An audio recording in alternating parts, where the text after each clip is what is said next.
Previously in Dragon's Maw. While dealing with Vasuki's begrudged gratitude and Mal's draconic rage, the party aboard Skyfall figured out their next move.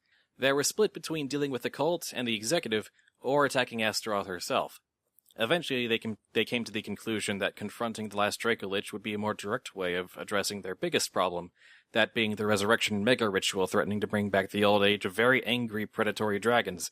As they were figuring out where to strike, it was brought up that no one had heard from the B-Team in a while, at least since the Mawlers disappeared from the Voodoo Dragonstone. One of Tibbs' messages later, and it turned out that they were investigating a lead within the central dormant volcano. Unfortunately, this magical message sending alerted Astaroth herself to the B-Team's presence within her lair, and communication was cut off. Then Astaroth issued her own challenge to the Mawlers to run her volcano dungeon themselves. And so, Dragon Mawlers Incorporated prepared to maul one last dragon. So I'm going to say that it's been... You guys have taken... Common sense dictates that you guys have taken a sort of extended rest to recharge everything, to make sure you're all rested and prepared. And it's the early morning when you guys are actually, like, awake, refreshed, food in your bellies, ready to get going. And so I imagine at that point you approach Chase and tell him you're ready to get dropped off at the location that was described to you by Astaroth. Sounds good to me. It's brought up that since that word got out, they've had some of their forces on the ground sort of investigate that area, and they have found a suspicious-looking cavern at the eastern part of the base of the volcano. So, it seems like the coordinates are legit. Is there... I guess we head off? I guess you head off. If there's nothing else you guys want to do or say or whatever before you just head off. Well, if there's nothing we forgot to take care of last time. Nope. There probably was, but I can't remember, so it can't have been important. Alright. Just as everyone else leaves, Javolt is going to try to, be behind everyone and then go back to Chase so they don't notice. Do you guys want to let him do this? Sure. Easier than stopping him. Do we need to roll a The answer is yes or no. If Steel notices he's going back, Steel's going to follow. Then I guess I would require you to... Javolt, would you be fine if Tempered Steel followed you, noticing you? Javolt is trying to make this quick and unnoticed. Then you can just say, hold on a second or something. You don't have to be totally sneaky about it. He's trying to make this quick and unnoticed. Okay. Just this one stealth versus perception, make it very fast. Alright, let's see my stealth is... This? Yeah. Oh, this is... Javolt? Stealthy? Why is it... Oh, you guys are totally evenly matched. You have tied. Oh, hey, but we both have rerolls right now. I'm going to say that by the time when Tempered Steel turns around, like, he gets the sense that Javolt is no longer walking among them, but by the time you turn around, Javolt has already disappeared around a corner and you don't know where he went. Does anyone know where Javolt went? Does it matter? A little, yes. He'll be fine. Alright, Javolt, what are you doing then? I walk into Chase's office, give him an unopened packet of papers and say, if I disappear, wait 3 days, then open it. And then I just walk out. Oh, great, thanks. No pressure. The rest of you, as you're walking along, Jin actually sort of steps to the side and says, I don't think I should go along. Why not?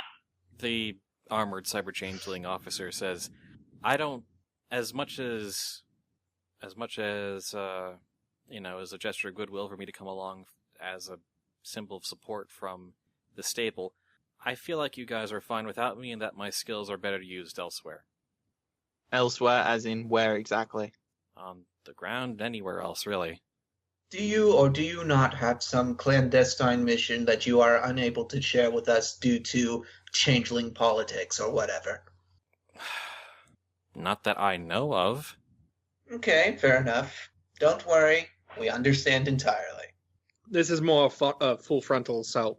So, yeah, I can see why he doesn't consider himself too necessary here. Yeah, Good luck with whatever you're doing, mate. best of luck to you all as well. After all, there won't be much of a home for cyber changelings if all the dragons come back looking for meals. Should Butter go with you? No, they're Probably should. no. Probably wouldn't be safe for him to come with us. Not on this one, unfortunately. Out of character. Out of character. Really? Yeah. I'm Pretty much any of the others, I would feel confident that we're going to walk away from it. This one, not so much. Well, if we don't survive this and someone doesn't survive to keep him safe, is he really going to be safe anywhere else? Yes. the stable. Skyfall is a fortified or airship. Or Skyfall. Skyfall's still standing because of all the people you've recruited onto it as well. So, like, it's there's definitely been some flying assaults on it, but because you recruited hellhounds and hybrids and what have you, no one's been able to make a dent. At least not other than a couple of the big ones. Yeah, I think But, it's okay. it's Still, better if you're Butter stays. Right? Let's let the love cat decide for himself. Potter is not enthusiastic about this idea at all. He clings to you and starts bawling his eyes out. He wants to come. Hey, now, come on. You know full well He this gives is you not a place to go. the cutest, biggest, most adorable kitty eyes you've ever seen. Think of it this way. If you stay behind, you get a chance to dramatically swoop in and save us. This is Also, they're gonna need a cook, and I don't trust anyone else to do that but you. So you're in charge of keeping everyone here alive. Can you do Well, that?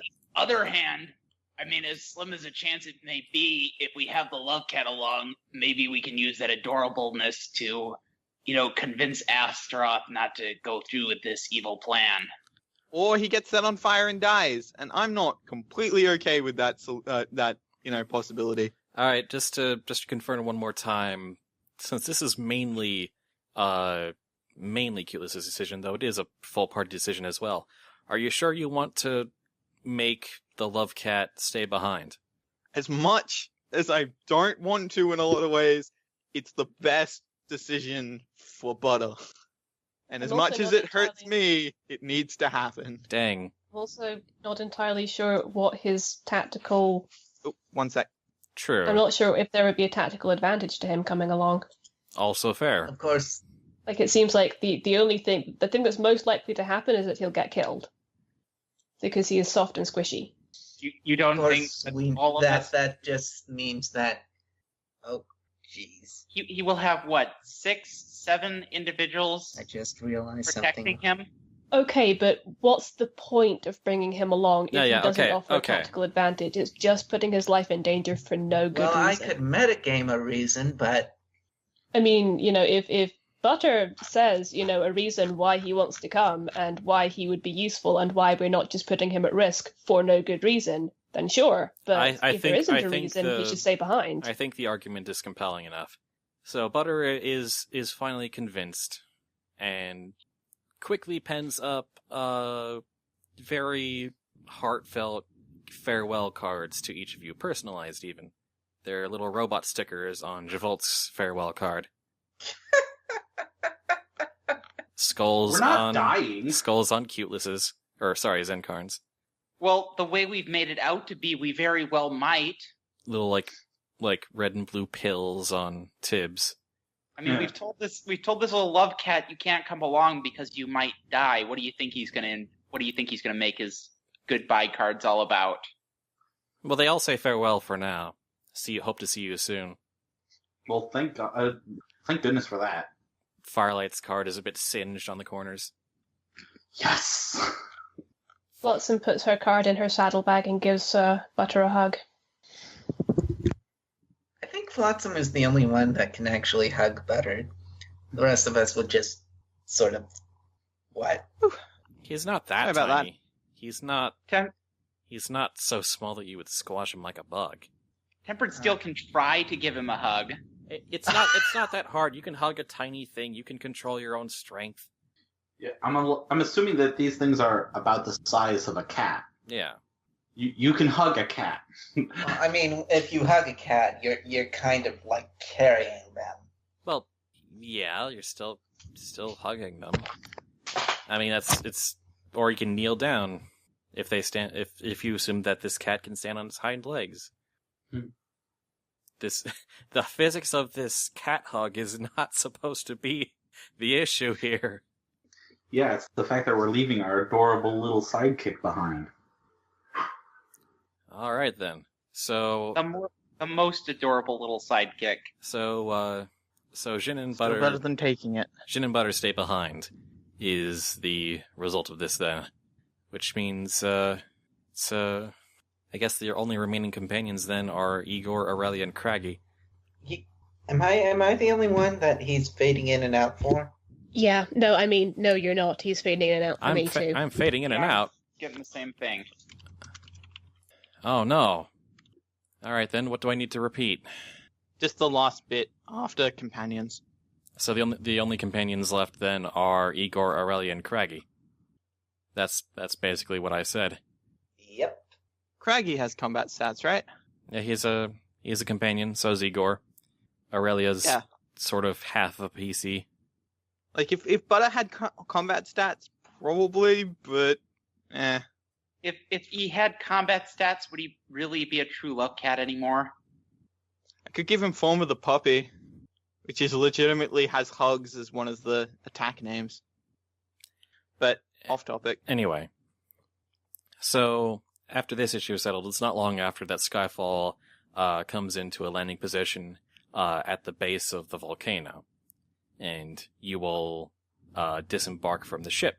And there's a mix of sort of cyber changeling scouts and four horses, death tribals, hanging out in front of this sort of very narrow entrance to a cavern between some very large rocks at the base of the mountain. How narrow is it? Barely enough for you to squeeze through. The rest of us have plenty of. Yeah, it's not too bad for the rest of you, especially not Flotsam. And Jin and Butter go to join the Changeling Scouts, and their troop heads off. And I guess the tribals sort of nod and acknowledge you as you approach, and Wait, is Butter, wish you their best. Is the Love Cat staying with the ship or going elsewhere? Oh, I guess their first instinct would be go back to stable 998. You know, where the rest of their family is. Fair enough. Now wait. Select companion. Dismiss the ship.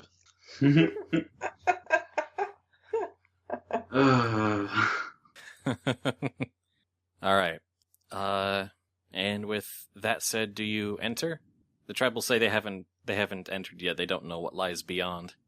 Do we have someone who has the ability to do check for magical stuff that might be No.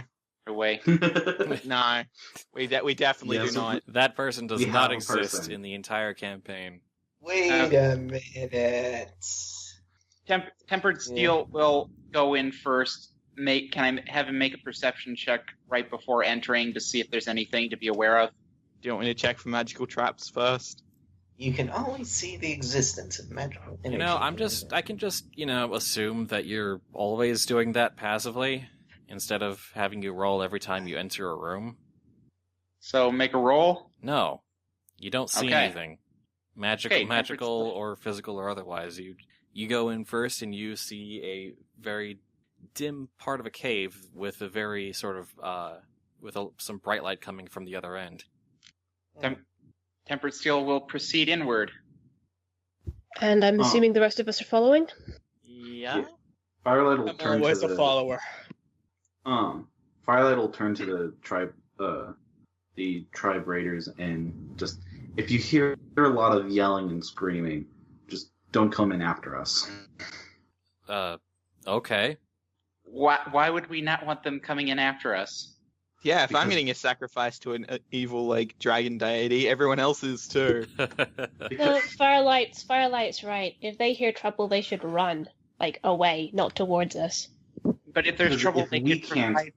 If we can't handle it, how, like, they don't need to die and stuff to potentially help, like, us. There is a thing called strength in numbers. There is a thing called cannon fodder. I don't want them to be it. Technically, we are kind of being the cannon fodder by going in first. Technically, they were all the cannon fodder by fighting a war for you guys. That You is were also all a good point. excellent meat shields, and I can Hence never why take that away Flotsam from you. doesn't want them being cannon fodder anymore.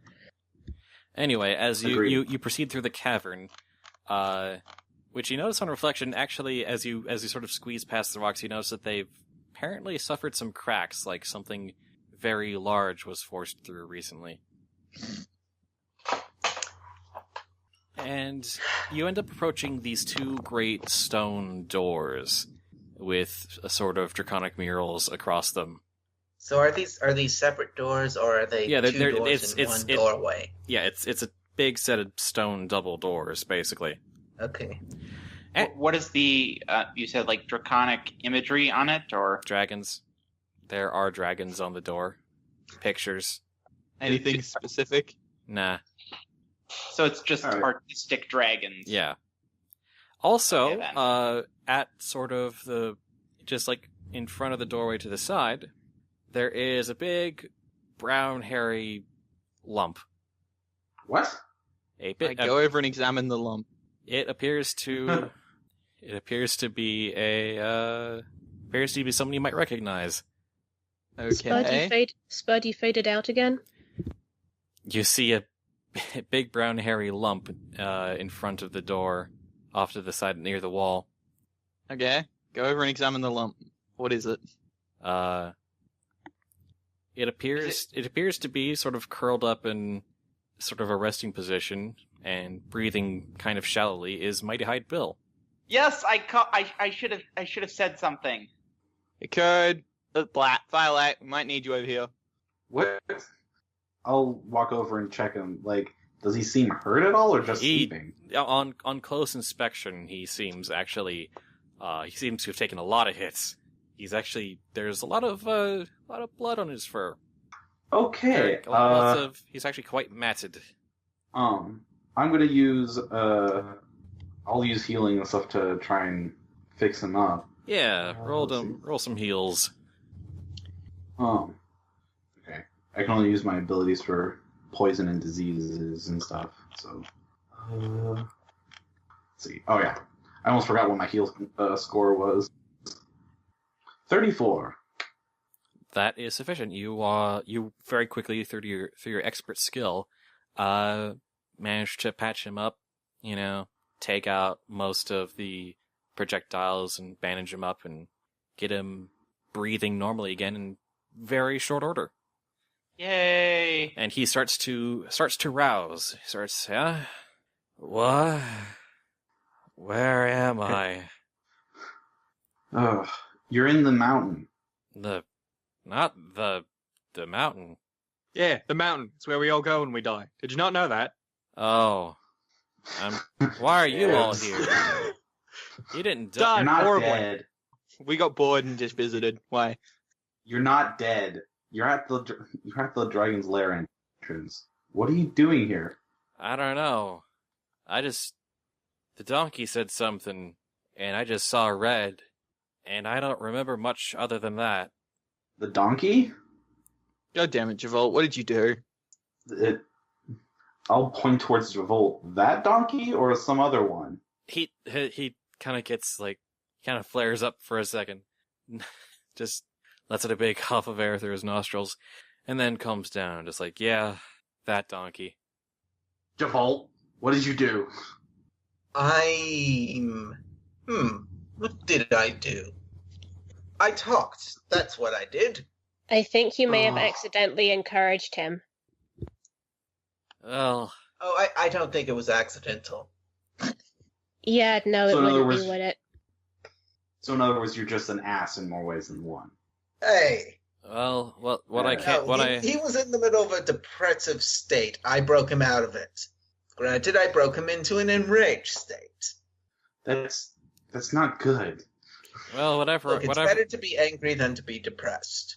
I know that from personal Can I get a word in? Go ahead.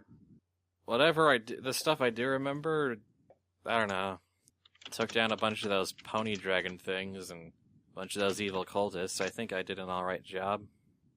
Yep. I think I'm ready to go home now. All right. Sounds good to me. Thank you. Well, wait. What happened here, though? Like,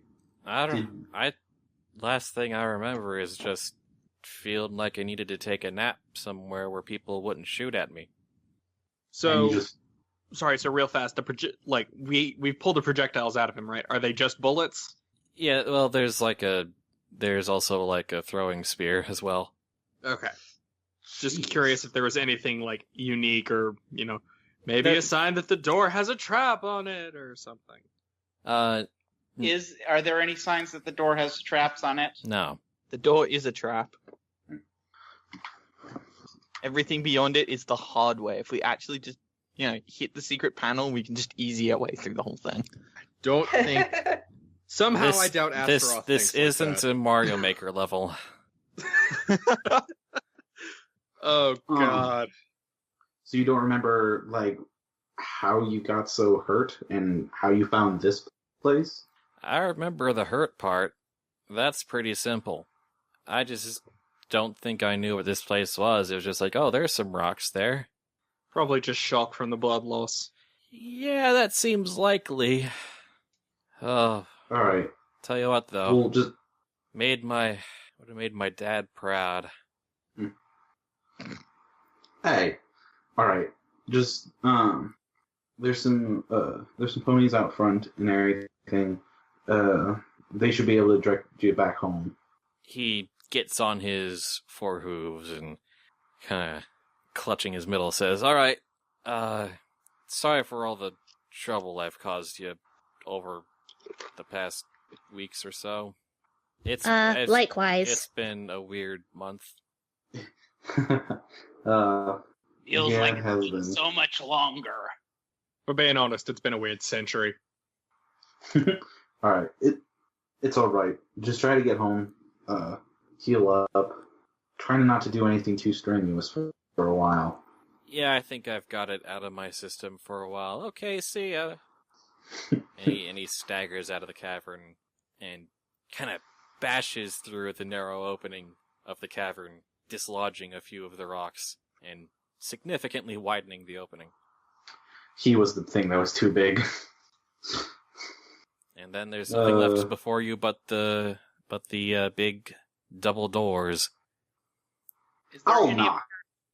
Fair enough. You knock, your knocks barely echo through the tough surface, and there is no response. You guys want me to dream stride through it, scout around a bit? Seems fair. Steel could also Sounds knock. like you got it. That'd probably work better as far as the knocking goes. Yeah. Zenkarn, go ahead. Yeah. Astaroth should be expecting us, so... She invited us. It's only polite that we knock. Exactly. I figured Astaroth would open the door for us. Well, I'll dream stride and attempt to walk through the door. You bounce off the door. Try I walking poke at around it. the door. Just poke. Your dream form contacts the door like it's a solid object. Okay. All right. I've got a plan. So we're basically in a cave, door at the end, right? Mm-hmm. All right. So I walk along to the side of the door, and then I poke at the rock wall. There is definitely a seam between sort of the stone wall of the building and the natural rock formation where you cannot and then can push through it. So if I go into the rock and go down, I can't come back in. Doesn't seem that way. It seems like the walls around this place have some sort of barrier against that. Now that's just rude. That is. All right. Well, I'll wake up And I'll look over at Steel and say, well, I'm not getting in that way, so you may as well try knocking. Timbersteel will look at him, then look at the door, go over to it, and he briefly contemplates knocking on it with his hammer, but then just goes ahead and gives a couple of good old-fashioned polite knocks.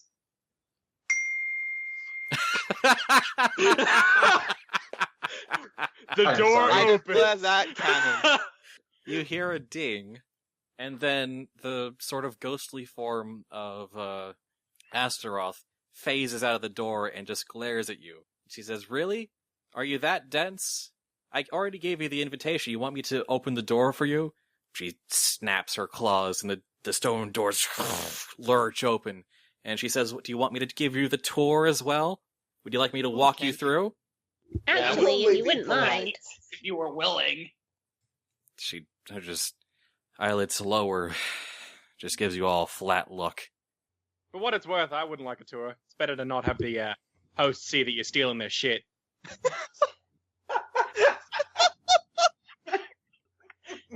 No, but it tells you where the shit is so you can steal it later. What a perfectly valid point there. Thank you. I realize there's no love lost between us, but I wanted to at least pretend today that I could respect you. For the record, I'm only associated with them by the fact that we are in the same group. Also, that bottom earns you. Wow. So we aren't friends?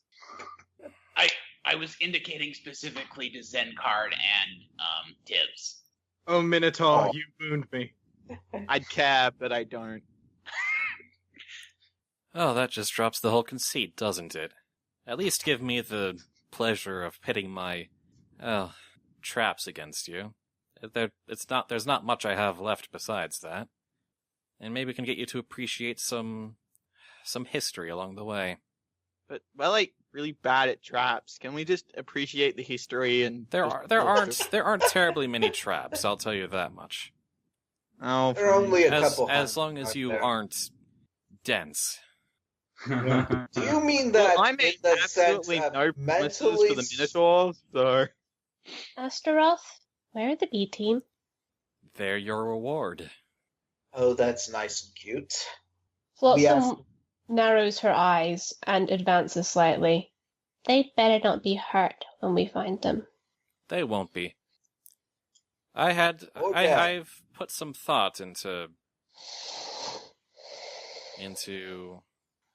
everything that's going on, and I've come to the conclusion that I can't really blame you for what you're doing. Okay. Oh, well, thank you. That sounds awfully nice, polite, and reasonable of you. But it also would be simpler if I didn't have to deal with you, so we'll let my lair sort you out. And she, using her staff to walk, heads back inside, and her spirit fades away. And the door's still closed, right? The door's open. She opened the door for you. Oh, okay. I was just checking. Well, so what's beyond the door? So beyond the door is a sort of short foyer leading to a massive display room. Immediately in front of you, there are in the middle of the room there are two sort of like cases, sort of glass and metal, containing two upright teenage dragon skeletons. And along the back of the wall, there is this huge pedestal statue containing another giant, almost adult-sized dragon skeleton, all positioned in a very menacing pose. And even you can see, looking up, sort of hanging over the entranceway, there is yet another more serpentine dragon skeleton. And all of these sort of exhibits have little, like, bits of dragonstone beneath them with draconic etching on them. Is it written or is it imagery? It's written. What does it say? Well, which one do you want to look at first? Well, so there's a dragonstone with writing at each of these skeletal displays. It's like a nameplate. Is there any writing aside from those nameplates? Not in this room, no. Any other imagery?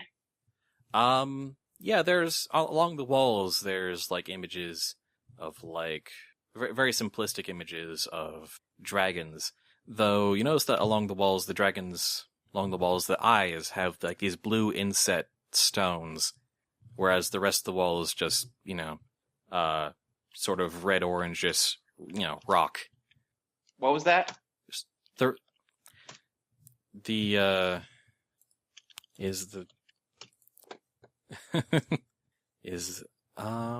Interesting. Sorry. Cuteless asked an interesting question in private. Not that they'll let me do it, but Were you going to I try am and curious. Were you going to try and steal the eyes? No. No, but that's a really good plan. No. Javolt, you immediately notice that there is a very sort of strong magical effect based around the sort of the picture wall dragons, especially around the gems in their eyes. Okay, before anyone messes with those things, Tempered Steel's gonna read it. Okay, you said there's 4, 1 for each skeleton. Yeah. What do the 2 at the 2 central ones say? The one on the left, the nameplate for it reads Garble, leader among his peers. The one on the right says Ember, princess of Lord Torch. What does the menacing one on the far wall say? Apophis, bringer of brimstone. Can we roll history on these names? It's kind of very, very beyond your time, but sure. Okay, and what about the snake-like one? That one says Pythios, terror of the ponies. Damn it, we should have brought Kappa along. She'd know what these dragons were. 1 history roll for all, or 1 history roll for each? 1 history roll just in general for this room. I got a nat 1. Tempered Steel does not know jack. Oh, god You damn don't it, it was know so shit. close. 27. You rolled a 17, yeah. Tempered Yeah, Steel- 27. Tempered Steel is way out of his element.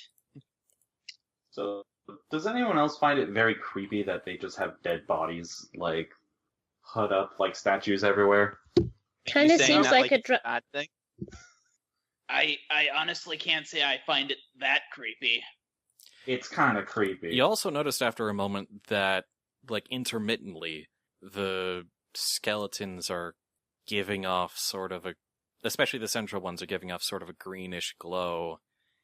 And, like, the Geiger counter in Flotsam's pit buck ticks, like, once. Not enough to actually show significantly dangerous radioactive activity, but enough to sort of like, oh, something was just briefly radioactive for a second there.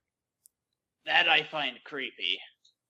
I find this whole situation creepy. So is there? Okay, So we're in a room full of... I should also say that there I'm assuming. are doors to your left and right. There are hallways to your left and right. I'm guessing Zenkarn didn't roll enough to know anything. Right, the history rolls. Zenkarn, a couple of the names sound familiar, but if any of these names were relevant, it was at least 200 years ago. So you're not sure, but all you really get is like the ringing of bells. Fair. Is there? Do the displays on the walls? Do they mean anything? I told you that Javolt can very clearly see that there is a magical effect centered on sort of the gemstones and setting those dragons' eyes in the walls. I mean beyond that, the imagery itself. There's no, like, writing. Well, there's no story being told in the pattern or No, anything it like just that. seems like there's a dragon sort of looking in your direction, watching. Just decorations to make us feel uneasy. Okay. No connection between the skeletons and the wall. Okay. That either. So you said there's 2 doors? Yep. 2 hallways, left and right. Well, Is evidently the only choice is to split up and see what happens. there... No. Let's split up and search for clues, Oh. gang. No. We either there go anything left at all or we go right. Is there anything at all we can tell about the two doorways, Always. hallways? Not from here. Is there anything that we can draw a connection between the skeletons and the hallways? No. Are we still sitting in the doorway? No, you've gone inside. forgot if we You've actually- gone inside, you're looking around. Okay. I don't I'll suppose walk- any of the skeletons are looking in the direction of any of the hallways, are they at all? No, they're all sort of facing forward. I mean, other than the one that's like over the back wall, or over the near wall, all of them are facing towards the front door, the door you just came through. Where is the I'll one? go to. Where's the one on the wall facing? It's not a clue. What? It's not a clue. That is not where the clues are. Just heading that off at the pass. I'll go up to the hallway on the right. As you move I'll go up to the hallway on as- the right and just shine a light down it. As you move to leave, the stones on the dragon eyes of the wall glow, and the room is briefly filled with blue light. And then the blue light, That's always a good light sign. coalesces into several pony figures. Okay. Uh, Weird that the. It coalesces into 6 figures. Actually, not all of them ponies at all. One of them seems to be a minotaur, one of them seems to be a little filly. Oh, do they look like us or do they look like the B team? They looked like the B team. And you see them... Yeah. I'm pretty sure I've seen this in Skyrim. Okay, no. Okay, well, no, okay, session's over, we're done. You cracked the case. Okay, so basically we get a whole bunch of blue hologram-ish things of the B team. What then? They kind of go through a lot of the same motions you do. You seem to be seeing them discovering this room for the first time as they make heads or tails, and then they sort of head off as a group. Though you do hear them say, "Do you think that she's noticed us yet?" And Lilypad says, "Doesn't seem that way. I imagine that they're preoccupied with everything going on in the voodoo territory. Let's keep moving." And then their specters disappear. Did So we we don't see which path they're heading towards? They seem to be heading down the left path first. Okay, so we're going right. Wait. Well, they went left and didn't Oh. make it, so we're gonna do the opposite of what they did, and we should be fine. Well, the thought is either the right path doesn't lead anywhere. I suppose. Here we go. We could flip I a mean, coin if it makes it better. I imagine that you said they went down the left path. Yeah, they went down the path to the left of where you came in. I'm guessing left path is the direction. Down the left path is the way we need to eventually go. But if we check down the right path, assuming there isn't a trap there would be something for us to investigate. It seems. Well, I mean, it seems. if we're gonna, yeah, if so we're gonna, either It way- seems likely that there will be something at least passingly worthwhile down either path, and you might end up going down both anyway. well, if we metagame this properly and we use video game logic, the game is dictating we go left and follow the NPCs. Therefore, if we go right, we find treasure. It's a very, very common Anyway. game trope. BRB, going to bang my head against a wall. I'll be right back. Spud, can we Okay. clip through the floor? You Okay, somehow sorry, you somehow pressed Since we were going tilt. this joke route. I'm Just a gonna joke. I can't afford it. I'm gonna shine a light down the right hallway and the left one. Do they seem like they're just both the same? They both seem to end in doors, though the right door seems to have more reinforcements and a sort of hefty lock on it. So Yeah, something important's down here. Heading towards the right door. Oh wait. Default, does anything look magic-y down this hallway? What? I'm sorry. I was looking at all these skeletons. What's happening? The hallway down the right. Does it look magic? Anything, does it look magic-y? Should Javolt- we be wary? Javolt, you see more watching skeletons with blue eyes. Are these like skeletons they can see? No, or sorry, are they sorry, just no, sorry. Magic, Yeah, and I can see them. Or They're not skeletons. They're sort of like etchings of dragons on the walls, sort of drawings, but where their eyes should be, there are sort of eye-shaped blue gems inset. I have a very important question. Are they drawn in white? What? oh, No. come on! I actually don't know what you're getting at. Oh, I get it. Call a Baroness Snowstorm. Because if they're drawn in white, then there would be blue eyes white dragons.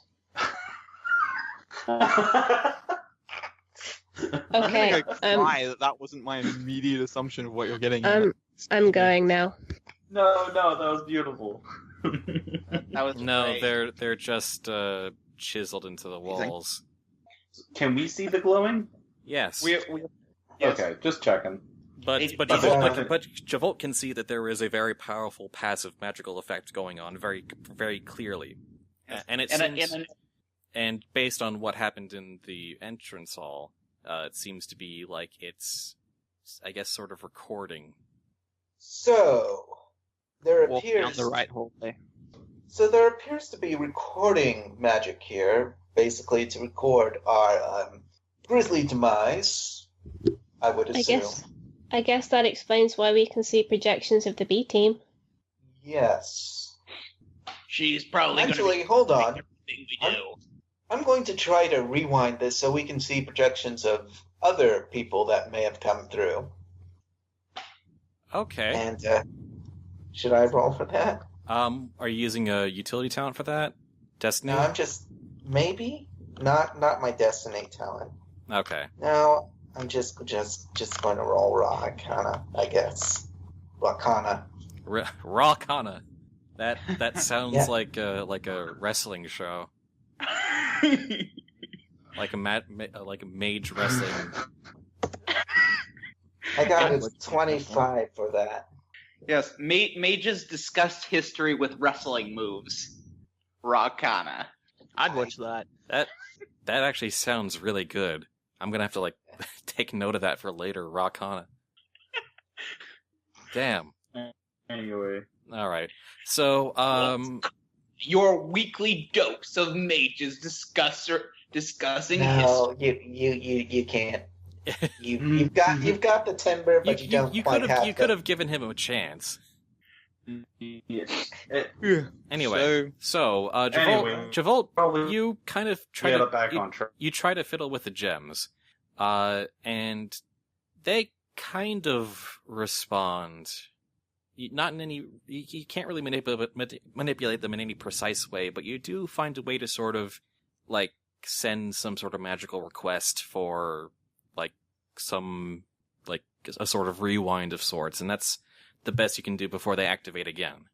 And the blue light fills the room, and this time it coalesces into 4 pony forms you haven't seen before.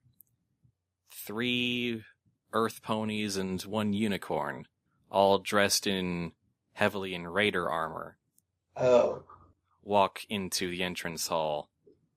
The unicorn says, "Oh man, I don't think anyone's discovered this one yet. Look at all this stuff here."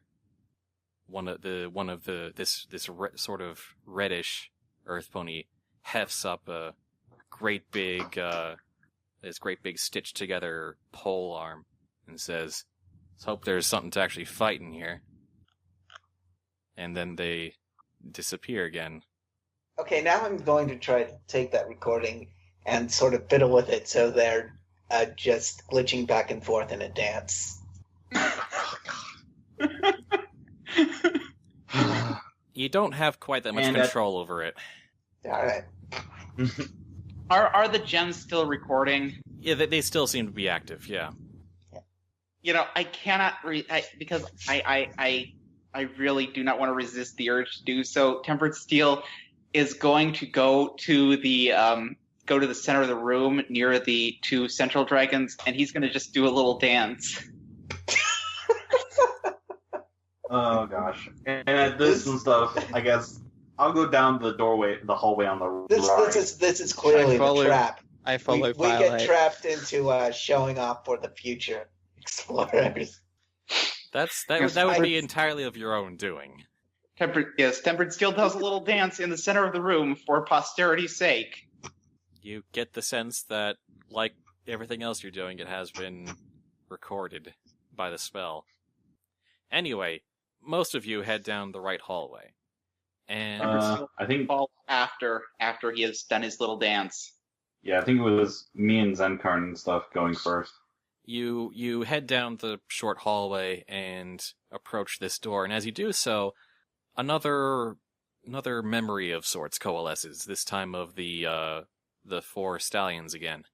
And one of them seems to be holding a great big key. It looks like it's this sort of gray earth pony stallion says, "Finally! Went to a lot of trouble to get this thing. Time to see what's on the other side of this door." And he jams the key into the lock and pushes, and the memory disappears. You notice that there's a great big rusted key in the middle of what's supposed to be this lock. And it looks like it's rusted on so much that it's basically fused with the lock. I attempt to push the door open. The door don't know if it's actually locked. The door does not budge.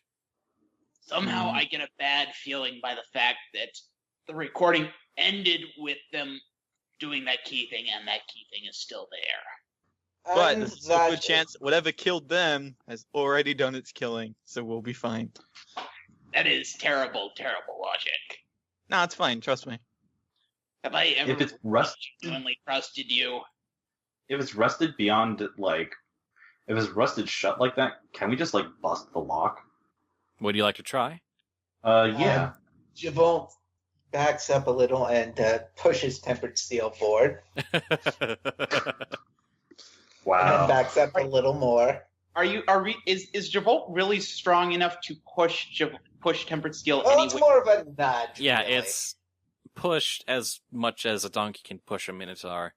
Like a small child trying to push their father into getting somewhere. Yeah. Tempered Steel simply stands. Okay, I got 28 slowly- to bust the lock. And I'll use the hilt of one of my swords to bust at it. You bash the lock and some of the rusted metal bends. Is it loose enough now that, like, we can turn the key? Not yet, but it did seem to make Dang it. some progress. Okay, I guess I'll, Steel, like, try hit the to... thing. Well, if we can bust it loose enough for the key to work, but, I guess if you can just bust the door down, that'd be fine, too. Wait, does this Sorry, door have Steel. visible hinges? It does not. Oh, lame. No magical Yeah, that'd door be kind has of- visible hinges. Hey, just... I have to admit, it would be very poor planning and stuff on Astaroth's part to just, like, put hinges on the wrong side of a locked door. But it's always worth asking. Fair enough. Even if the answer never is know. always duh, no. Anyway, Not always. Tempered Steel, you're gonna take a crack at it? breaking down the door. Or at least busting the lock enough that we can turn the key. It can. Oh, if it's just knocking on the lock, he will do another couple dance steps for the recording, and then try, and then knocking on the lock to try and make the key work. Knocking on the lock? You want Trying to make the key work. You want It's to? like busting it a little bit more to get the rust off. And You want to knock maybe the accompany key that loose. with a skill check? Hits it with his hammer until the thing does what it should. Maybe athletics. Hmm? Roll athletics Athletics. Oh, okay. to hit the thing.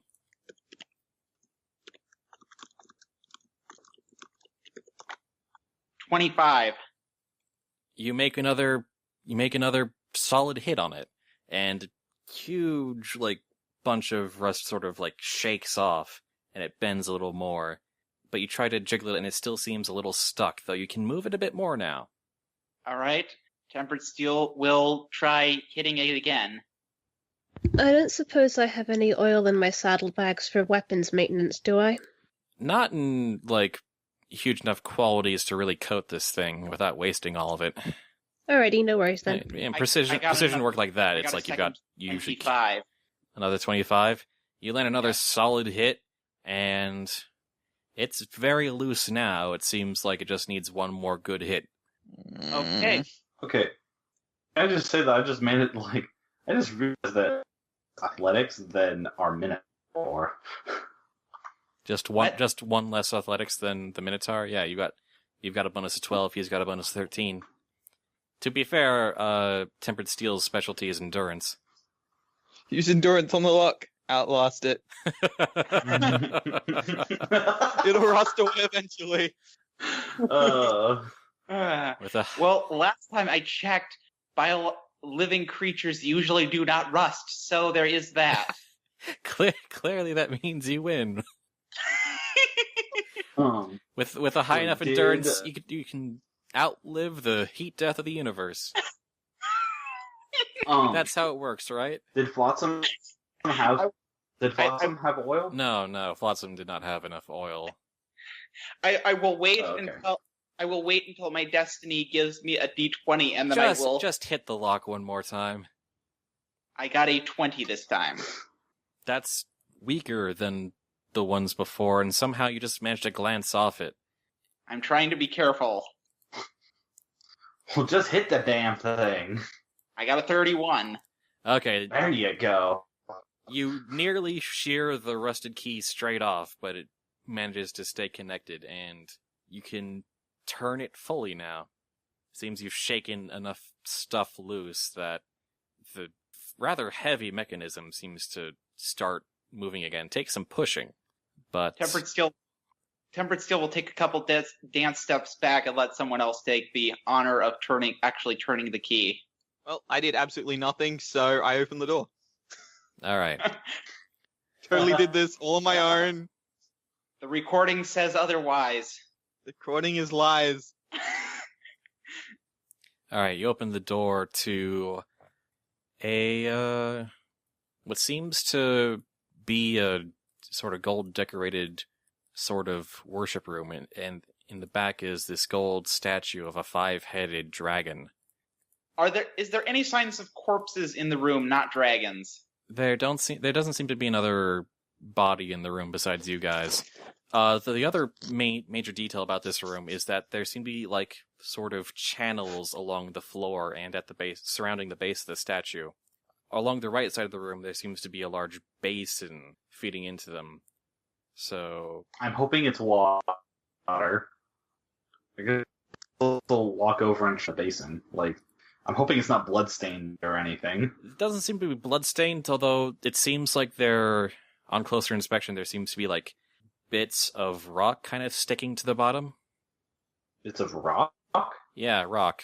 Like, kind of very dark, sort of kind of like charred rock. Huh. Is it just charcoal and stuff, or like lava rock? Yeah, kind of like lava rock. Okay. Huh. I guess we'll I- up and stuff and check it.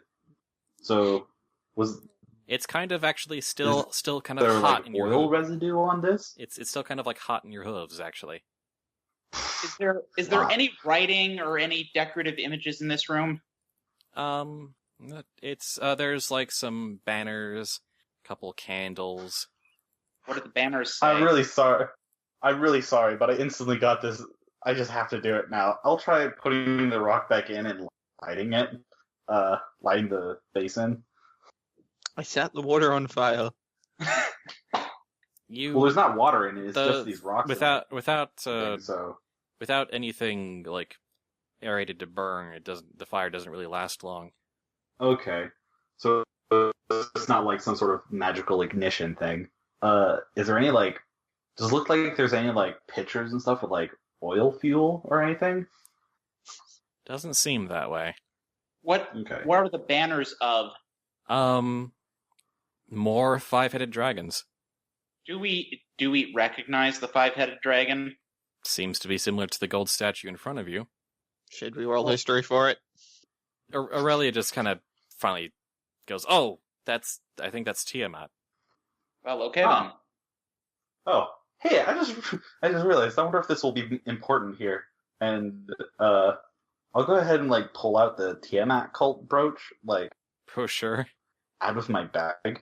What was that, like session 7? Well, No, the brooch. The brooch is the thing Well, that Phlox like, was it- wears. We had two. We had the Oh. brooch and the brochure. Pull them both out. yeah, because it was I think it was like the cult and stuff. Like, didn't they give it to us and stuff for Aurelia or something like that? Yeah, when you were... Like, this was before they really started like not liking us. Yeah, I remember that. That was at least 50 sessions ago. It does not. Yeah, It does not offer anything except It's in my nice platitudes. Unfortunately. Okay, I'll clip it on the vest and stuff. Maybe it will come in handy. And I guess I'll light the other candles and stuff in the room. The room's a bit brighter now. Oh, that's nice. Is there anything in the room that looks like it's doing the recording thing? Doesn't look like it's in this room actually. Okay. I'm gonna pour, because I still want to see what happens. Could I pour the contents of one of my Molotovs, like, into the basin? Sure. Okay, and I'll try lighting it and stuff. I just want to see, like... Okay, so you pour the 'Cause- the alcoholic substance into the basin, and it very quickly sort of spreads through the channels along the floor, forming these nice patterns, and then sort of pooling at the base of the of the statue. Then you light it on fire, and suddenly now there are these channels of fire, basically lining the stone floor of the room and flickering at the base of the gold statue. And you see the statue Tiamat's eyes light up for a second. Well, that's cool. And Bitch. it almost looks like it actually starts to shift, to start moving. But then the alcohol burns out. The eyes stop glowing, and the statue goes back up to its full upright position. No. Can I use Elemental Master to, like, try to keep the fire going as long as possible? What is... Or hell, I could just use myself as a fire source. Use Flame On. Alright. Can I have Which would work better? Because Elemental Master and stuff kind of like, I kind of need a fire. I think I need like a source of fire and stuff to work with at the first place. So maybe I'll use Flame On and stuff. And if that doesn't seem to be enough fire and everything, I'll use Elemental Master as well. All right. Well, I'm hoping everyone is backing up at this point. Aurelia's just like, oh, this is fine. So you summon as much fire magic as you can, and just nearly burst into flames. And you just focus all your magic on the statue, making the flames around it dance higher and higher, and heating up the statue further and further, and the glowing of its eyes resumes. And as the statue heats up, it sort of droops down, not like melting, but sort of shifting downward, curling in on itself. And as it does so, very slowly I should add, it seems to be revealing an opening behind it. Oh. Ooh. What's behind it? Ooh. It seems to be a passageway, and you think you can see stairs behind it. We found a secret passage. I shall light the way. And eventually the statue is red hot, just no longer gold, but just like this very light red, and steam, like forming shimmering heat waves off of it. And it goes down as low as it can go. It stops lowering, and the statue of Tiamat is now curled in on itself. Is there any possible way to get to that passageway without, getting burned up? Not really. Walk fast. So basically, we found a secret passage that only dragons can use. Or Hey. Or you've brute forced a puzzle solution not in the way it was intended. Oh.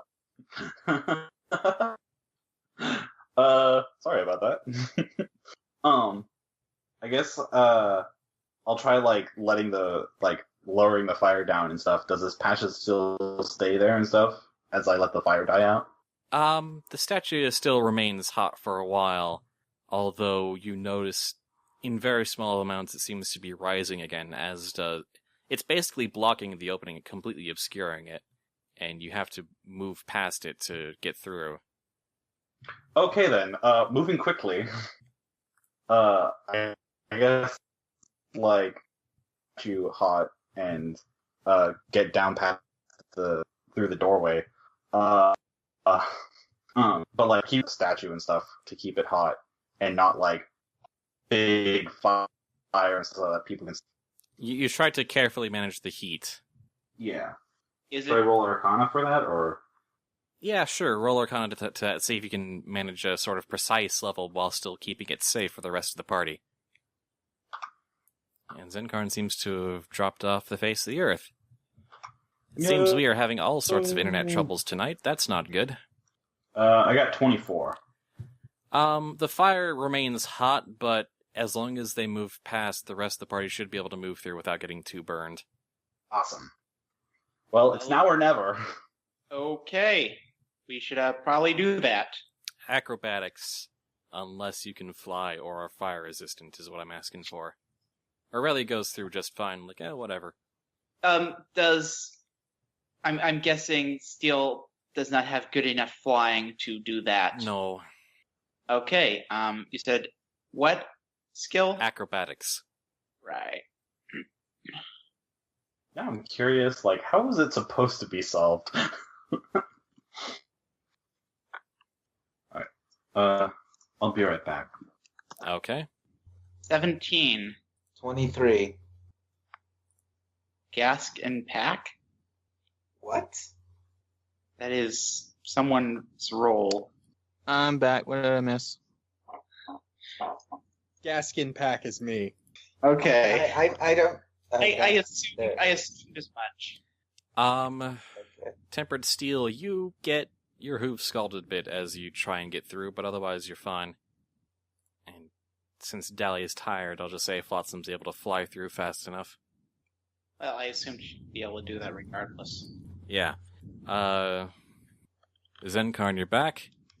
Yeah, my cat was like, I want hugs, and to do that I'm going to climb up on the tower.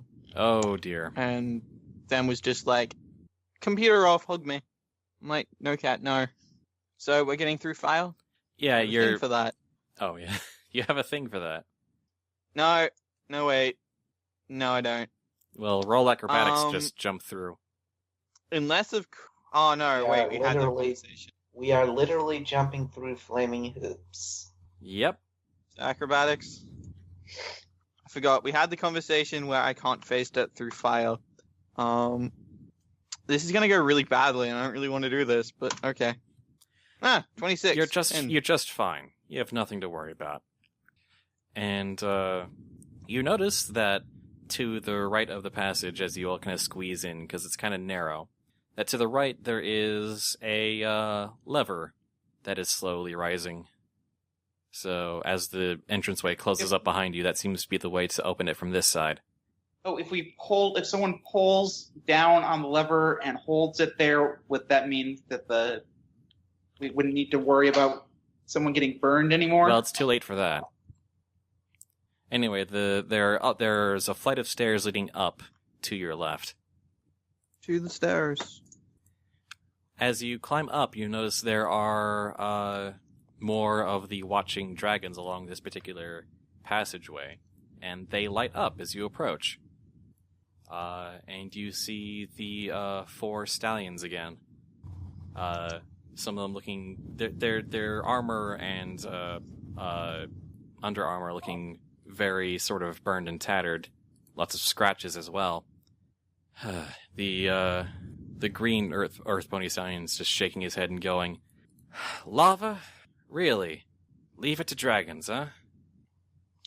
Oh dear. And Weaver's background noise is especially loud. What? Sounds like you're in a wind tunnel now. Really? Yeah. Is it better now? Yeah, it's better now. Anyway, so you guys head up. Yeah. Wait, what was that about lava? Does no one else think we should be worried about this supposed lava thing? Well, obviously. It seems like Nah, it seems like fine. half the cast is dropping in and out. So Sorry. Yeah. In all honesty, it's probably fine. I mean, they probably just had a different solution to getting through that puzzle than we did, and theirs, by the sounds of it, was a lot more stupid and a lot more complicated. all right. So Tempered Steel will do a couple more dance steps for the recording first. good grief. All right. You head up. How good of a dancer is he? Not terrible actually, because he's enthusiastic about it at least. He's not trying to do some sort of he's not trying to do any kind of professional routine or anything like that. So, just a few casual dance steps here and there. All right. You head up to a room. Once you reach the sort of the landing of the stairs, you enter into a room full of weapon racks and armor racks, and full of various exhibits of Free stuff. stuff. Even a few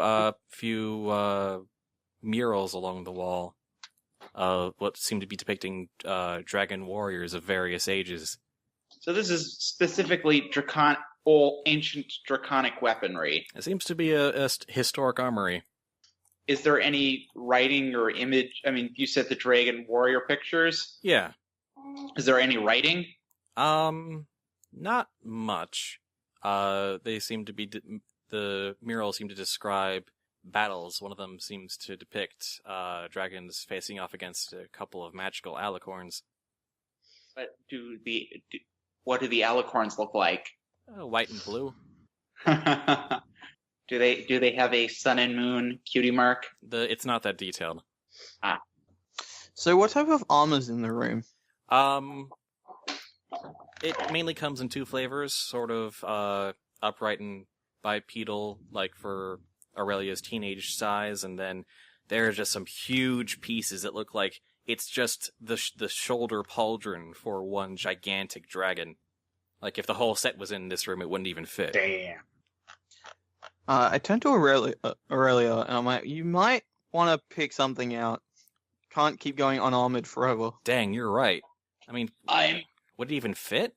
Would Astaroth I'm even? not Would sure Astaroth looting even let? Do we really want to be looting the historical display right at this moment? I mean, Well, history is meant to be learned from, and the best way of learning is on-hand experience. Also, I'd prefer she's alive than not. So I'd just pick something. If Astaroth has a problem, I'm sure she'll come and tell us. But until that point, loot away. Aurelia shrugs and reaches for this sort of teal, very polished metal set that looks like it might be in her size. But as she reaches to heft it by the shoulders, it suddenly lashes out and the gloves just give her a right hook across the muzzle. And she staggers back. What? Hey, bad armor. Down. The armor returns to its resting position.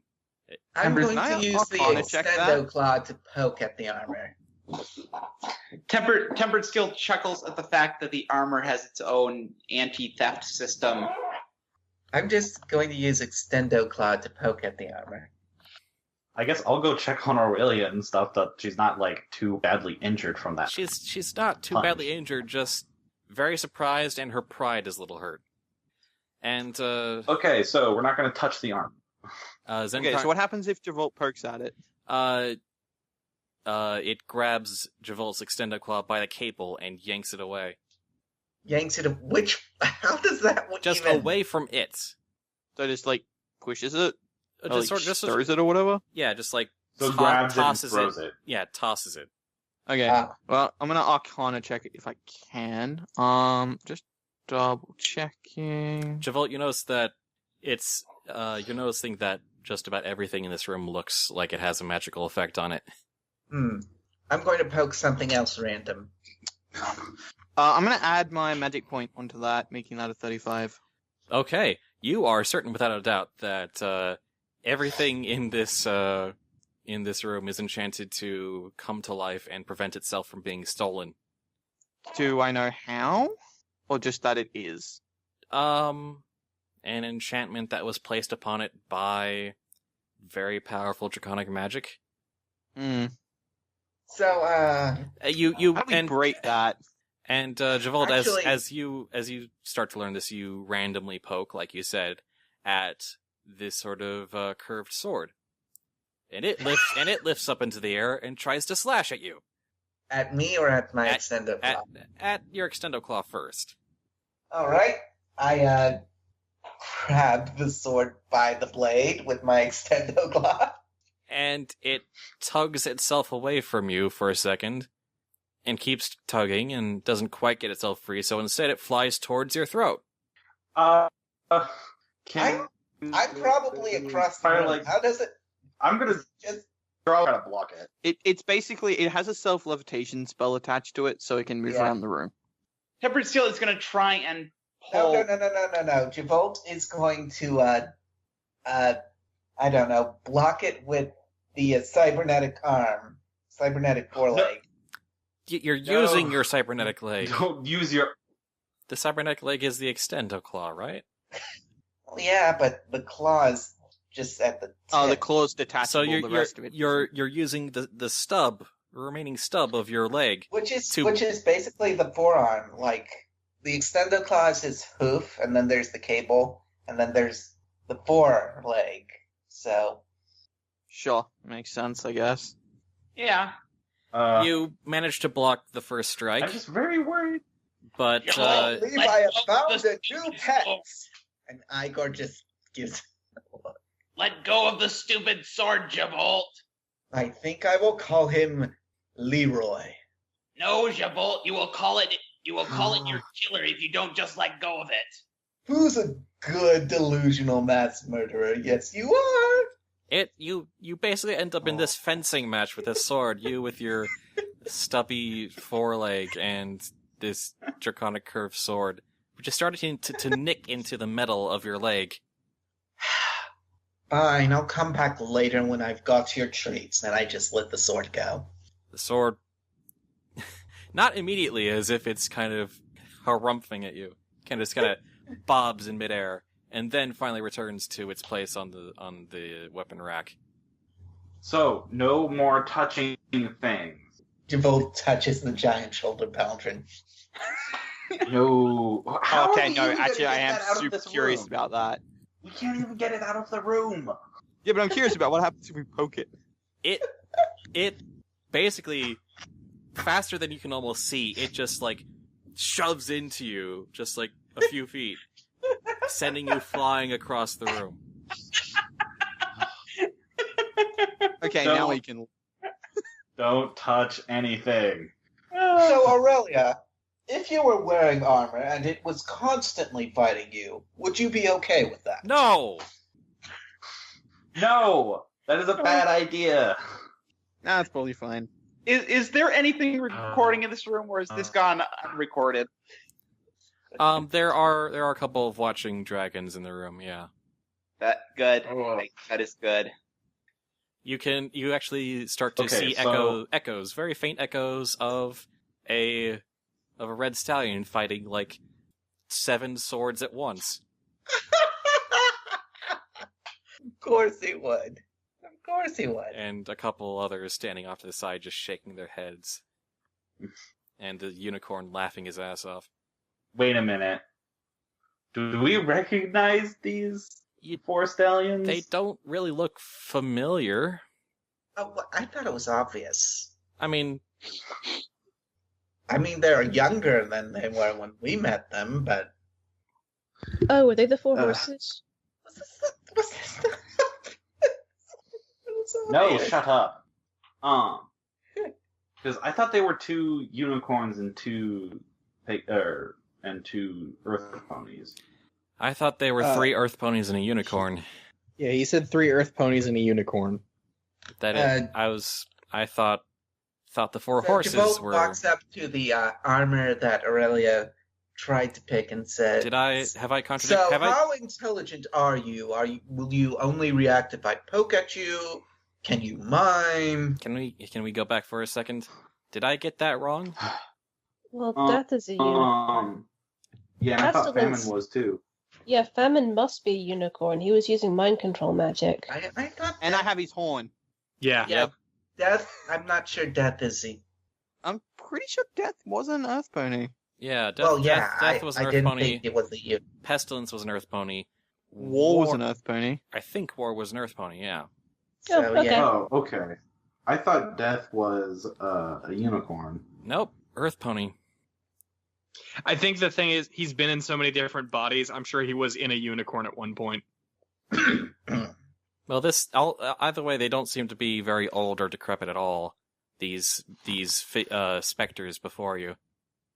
The four horses you met, other than Conquest, I guess, were very sort of old, kind of aged in different ways. War was very big and imposing.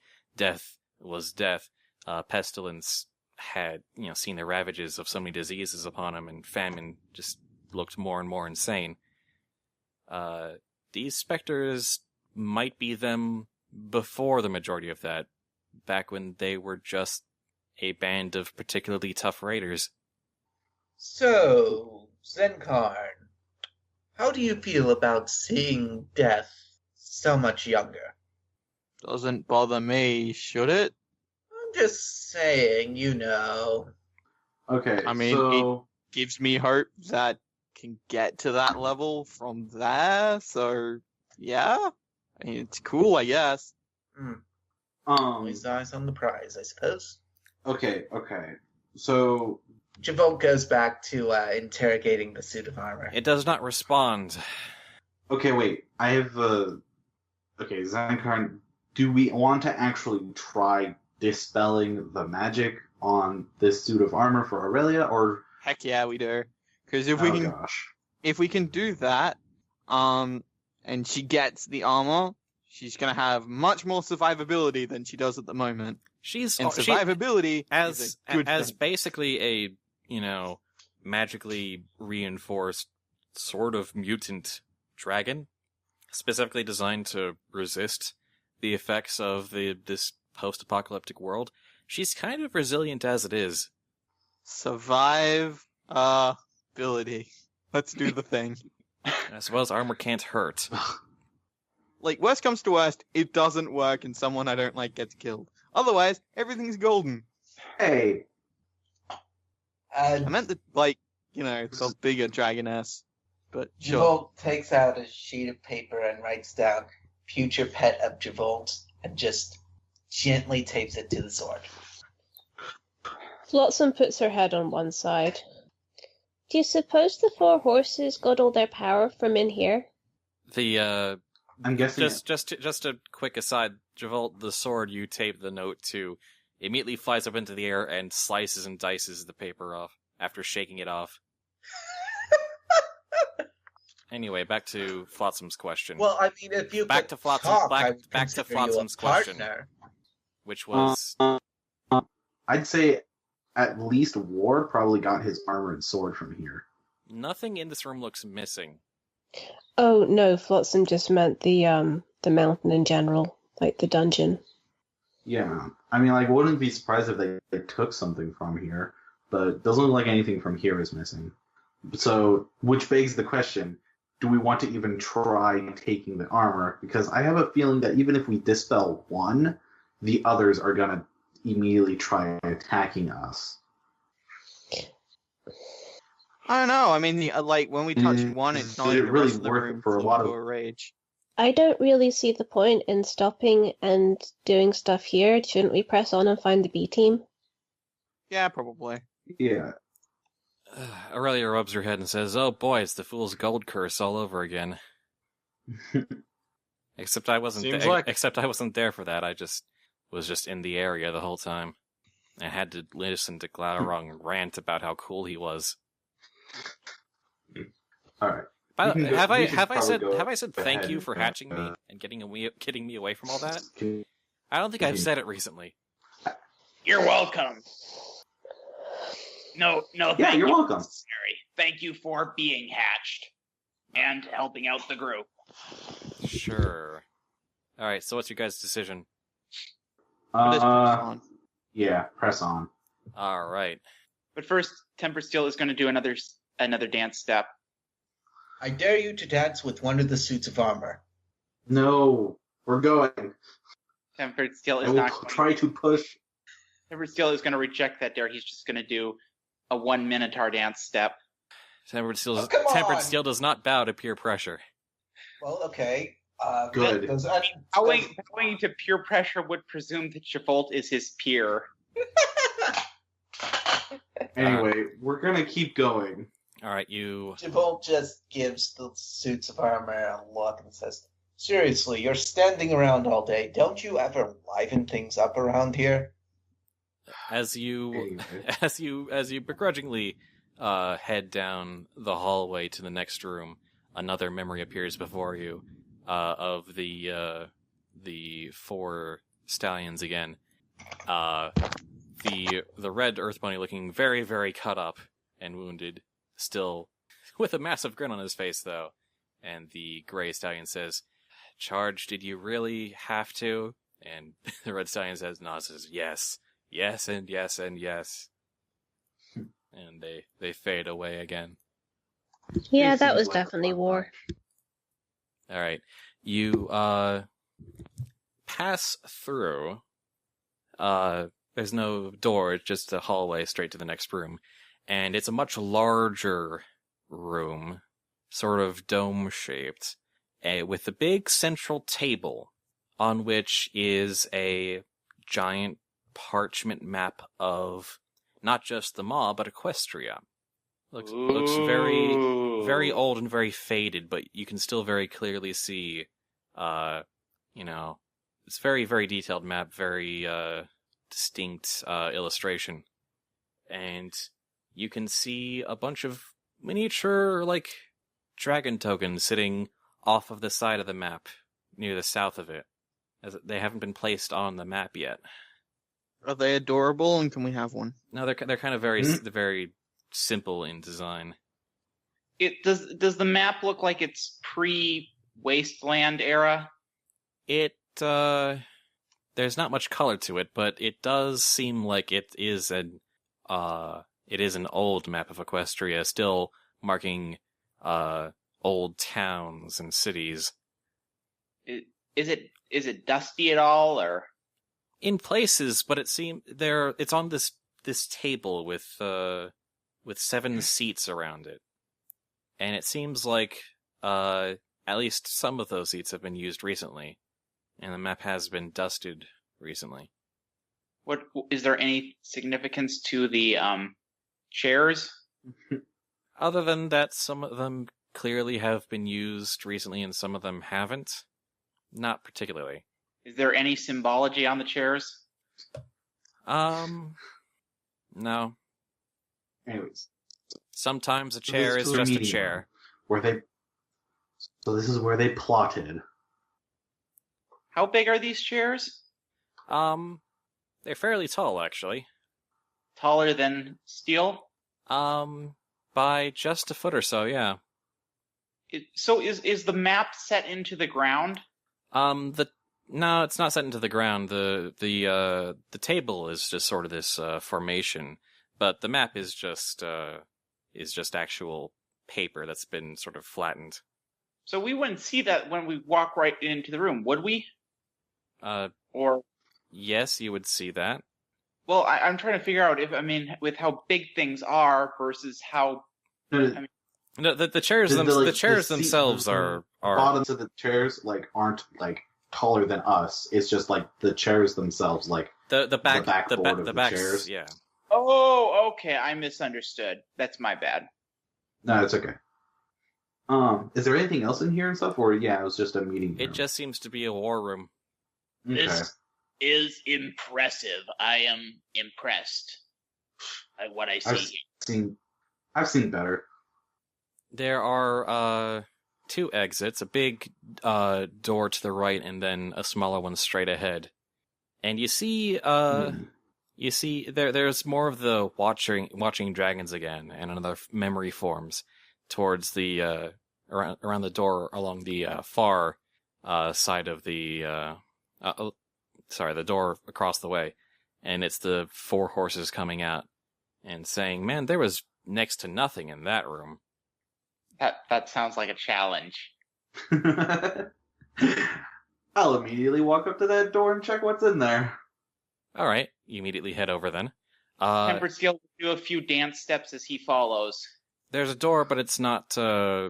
It's unlocked, and you're able to push it open. And inside is just a square room, not particularly decorated, not even filled with that much stuff. There in the corner, there seems to be a small pile of junk and knickknacks. Looks like a rubber ball, a few tiny gems, this cracked phoenix egg. Seems to be. I guess I'll go over and check those, I guess. There's a blanket. It seems to be a very old stuffed doll. What's the doll of? The doll is of all things, pony. Thought so. Okay. I guess I'll go, check out the little knickknacks and everything and, pick up the couple of gems. As you disturb the pile and pick up the gems, you notice a few more things. Underneath the blanket, there seems to be a photograph. Oh. I guess I'll pick that up and everything. Dust it off. The color's almost completely gone, but but very faintly you can see just this sort of rocky crag with looks like a couple dozen very sharp figures. You think maybe it's some kind of dragon gathering. Oh. Huh. I guess I'll put that in my bag. I guess if no one else came into the room with me, should I just roll to see if I sense any magic? I'm not terribly great at it, but... You do notice one of the Watcher dragons in this room. Oh. But yeah, I'm guessing there's not much else in this room. There's one more thing in the pile, and that's this sort of slab of stone. The stone itself isn't particularly important or shaped in a particular way, but it seems like there's a painted picture on it, like it was done with finger paint. Oh. What is the scene? There's a small white dragon and then a big white dragon. And that's about it. Huh. They're the dragon equivalent of stick figures. Aww. The Watcher dragon gem lights up, and you actually see Astaroth's figure come in, although it's not her usual ghostly form. It's all blue this time. She doesn't seem to even acknowledge your presence. Just walks in with her staff, and very slowly takes a seat in front of the pile, and just starts messing with random items silently, not speaking. I'm sorry, I missed most of that. I had to check on something. So it was just a small dragon, just milling about in the room. Now you see Astaroth, but not her projection, but seems to be a memory. It's a recording of her. Is there Smaller? anything? No, her sort of self as she is right now, but she slowly takes a seat among the knickknacks and kind of sits there and messes with them a bit. Not really speaking, just sort of admiring them. Is there any significance to the items she spends a bit of time with each one. Messing with the doll, playing with the cracked egg, examining the gems real closely, tossing the ball around. Are there any, marks on the wall of, as if someone was counting days? Or... It doesn't seem like a prison. No. I mean, just it looked like she slept in here. Like, was this supposed to be her bedroom? On closer inspection, it looks like you can kind of see some spots where not as much dust collected on the ground, where it seems there might have been furniture of some kind here a while ago. Leave the room and stuff, and Codeman? the others and come in. Yeah. Sorry, can you not hear me? You were roboting for a second, pretty hard there.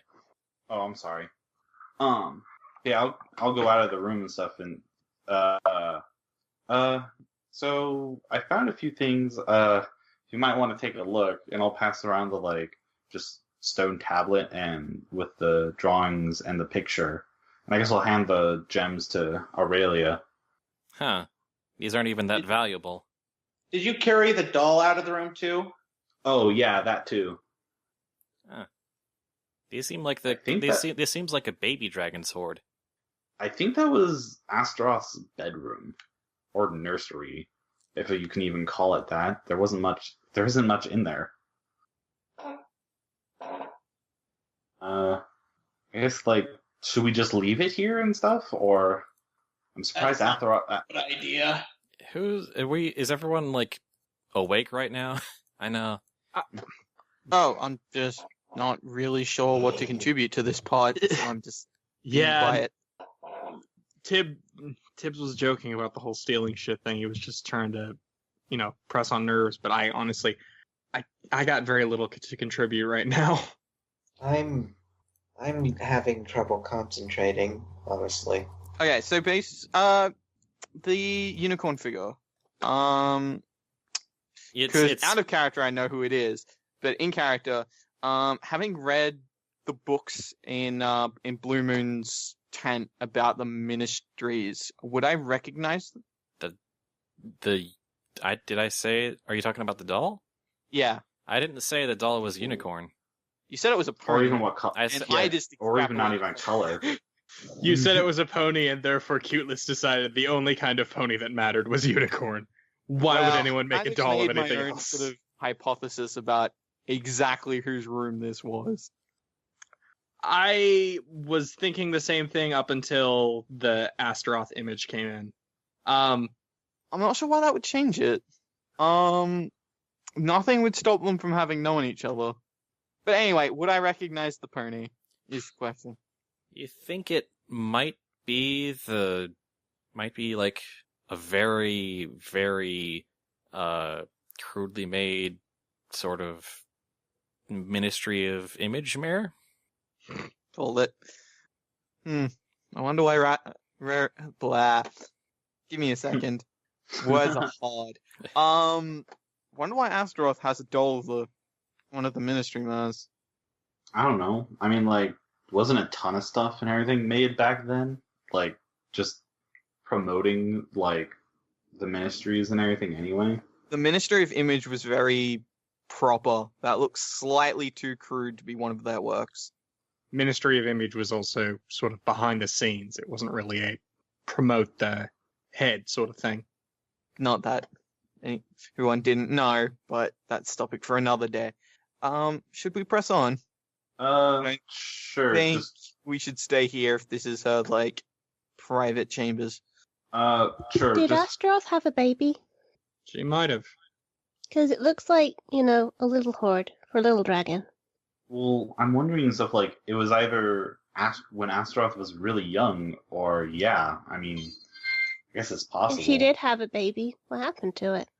I'm very Same thing that worried happened to about all that. the dragons. Same thing that happened No to. wonder she's messed up. Same thing that happened to every pony, says Aurelia. Spud, you're not. What? Nothing. I think you might be giving me more credit. Too much credit? Yeah.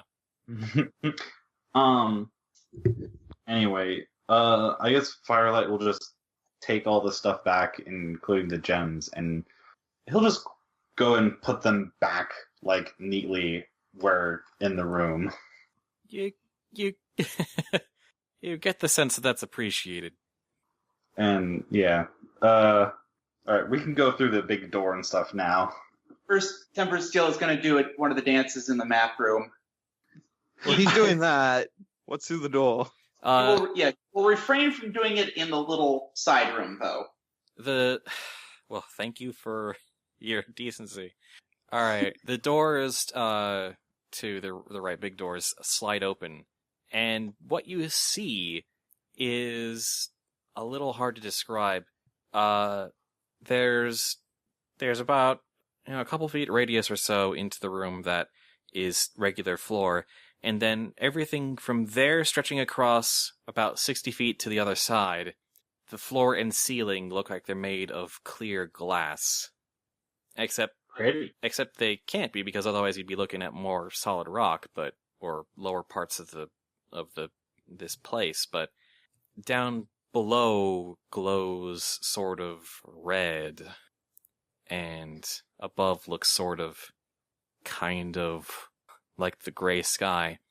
And every so often, across from the ceiling glass to the floor glass, you look what seems to be a gray pony-shaped specter passing through downwards.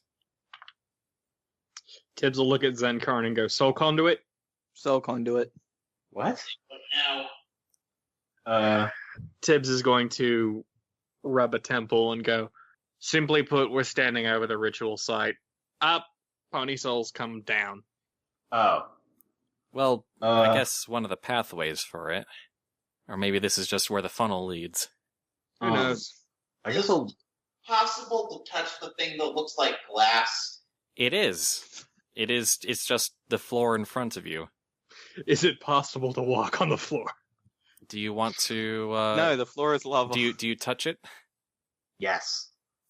As soon as the first of you, whichever it is, steps out onto the glass, you feel a heavy weight settle upon you, like you're being dragged downwards. Okay, stepping off. I'm gonna step on and roll just... I don't know, like, if I just extend sort of a... How do I want to put this? If I walk on and just use necromancy, what happens? If I just flare up a little sort of necromantic energy to just see what's about. If you just sort of charge up with necromancy, it's a very odd sensation. You feel sort of your soul loosening from your body. Okay, I'm gonna stop doing that. That's never a good feeling. That's universally bad feeling. Yeah, it was very unpleasant. Yeah, it was not great. Is there any indication that there's anywhere we're supposed to go on the other side of the room? There's a door on the other side, isn't there? There's actually a stairwell on the other side. Okay. Is there any obvious way to get across? Other than just walking across? Nope. Because that doesn't seem pleasant. Well, I mean, is there any obvious safe way across? Not obviously, no. Is there any sign of any switches or buttons in the room? Nope. But there's a door on the other side? There's a stairwell on the other side. Flotsam tries hovering above the glass floor, but flying. So her hooves aren't touching it. As soon as you enter sort of the space between the glass floor and the glass ceiling, you start feeling that same sensation. Alright, backs away. And how far is it? It's about 60 feet, isn't it? 60 feet. It's a very big room. Okay. We could just... Oh gosh, this is a horrible idea, but we could just book it to the other side. Okay, I have... Wait. Wait, was something... No, Jawa, you go. I need to just double check something. Was something about to happen? No. No. He wants to check something. Right So... here, I think I've got a plan. I also have a plan, but I'm willing to hear yours first. No, you go. He's checking You something. go first. Look up stuff. Okay. We see if we can use the cloak of useful items to retrieve a sort of protective extendable bridge, which we can extend from one side to the other somehow. That's like a protective tunnel. I think that might be a little bit elaborate for the cloak. Because isn't it like this? It requires like a tunnel of protective magic. Because it's not so much touching the floor that's the problem; it's entering the space. Mm-hmm. Okay. Spud. Mm-hmm. With Speak to the Dead and True Reanimation, that's me essentially binding a soul to a body, to a corpse. Their corpse, yeah. If that's the case, will I be able to utilize the same sort of idea to give a sort of binding our souls to us to make it harder for the funnel or whatever to rip it out of us? I suppose while there is an active sort of animation effect, it would be hard for another ritual to try and pull something away that is already under another effect. Would we need to be concerned about side effects? Probably. Do you have enough uses to make that work? Well, it depends if it's just an Arcana check or if it's I actually have to utilize those talents to do it. Those talents might be the only thing strong enough to justify what you're suggesting. Because if I have to use the talents, then I could basically protect myself and, Flotsam and the rest of you are on your own. Well, thanks a bunch. I only have 2 uses of this. It's not like I get tons of... Wait. What kind of magical energy is it that's working this field? It's a strength thing? Well, okay, maybe we can't create some sort of extend... No, it's more like those particular rituals have a very explicit binding component to them that you think is what allows you to sort of protect against this sort of soul-sucking thing. Okay, alternatively, Cloak of View, because we can walk across it fine, right, if it weren't for the magic? Right. So, potentially, instead of a whole bridge thing, maybe try and see if the Cloak of Useful Items can give us, say, a sphere that projects a field. Why don't we just make it, make something that goes fast? Well, or I mean, I suppose we could try that. That might be beyond its the size of what can be pulled out of the cloak. And if you're asking specifically for a magical item, the threshold for success is much higher. I mean, either that it's mainly for mundane items. Okay, so we make it build a rocket, and then you can't replicate the Trojan horse incident in this dungeon. That's not going to happen. No. Make it just a basic rocket that fires in one direction, and we tie a rope to it, and it just pulls us along. Problem solved. And blows up. That doesn't sound like it would... That's why you're going first. That doesn't sound like it would veer off in random directions at all and leave you trapped on, a side of the room. I'm pretty sure I'd be fine. Yeah, but what about everyone else? Eh. Well, can we just try, At this point, I'm just going to try and walk over to the stairwell and see what happens. See how far you get before, Yeah. No, I'm genuinely curious. Yeah, okay, wait.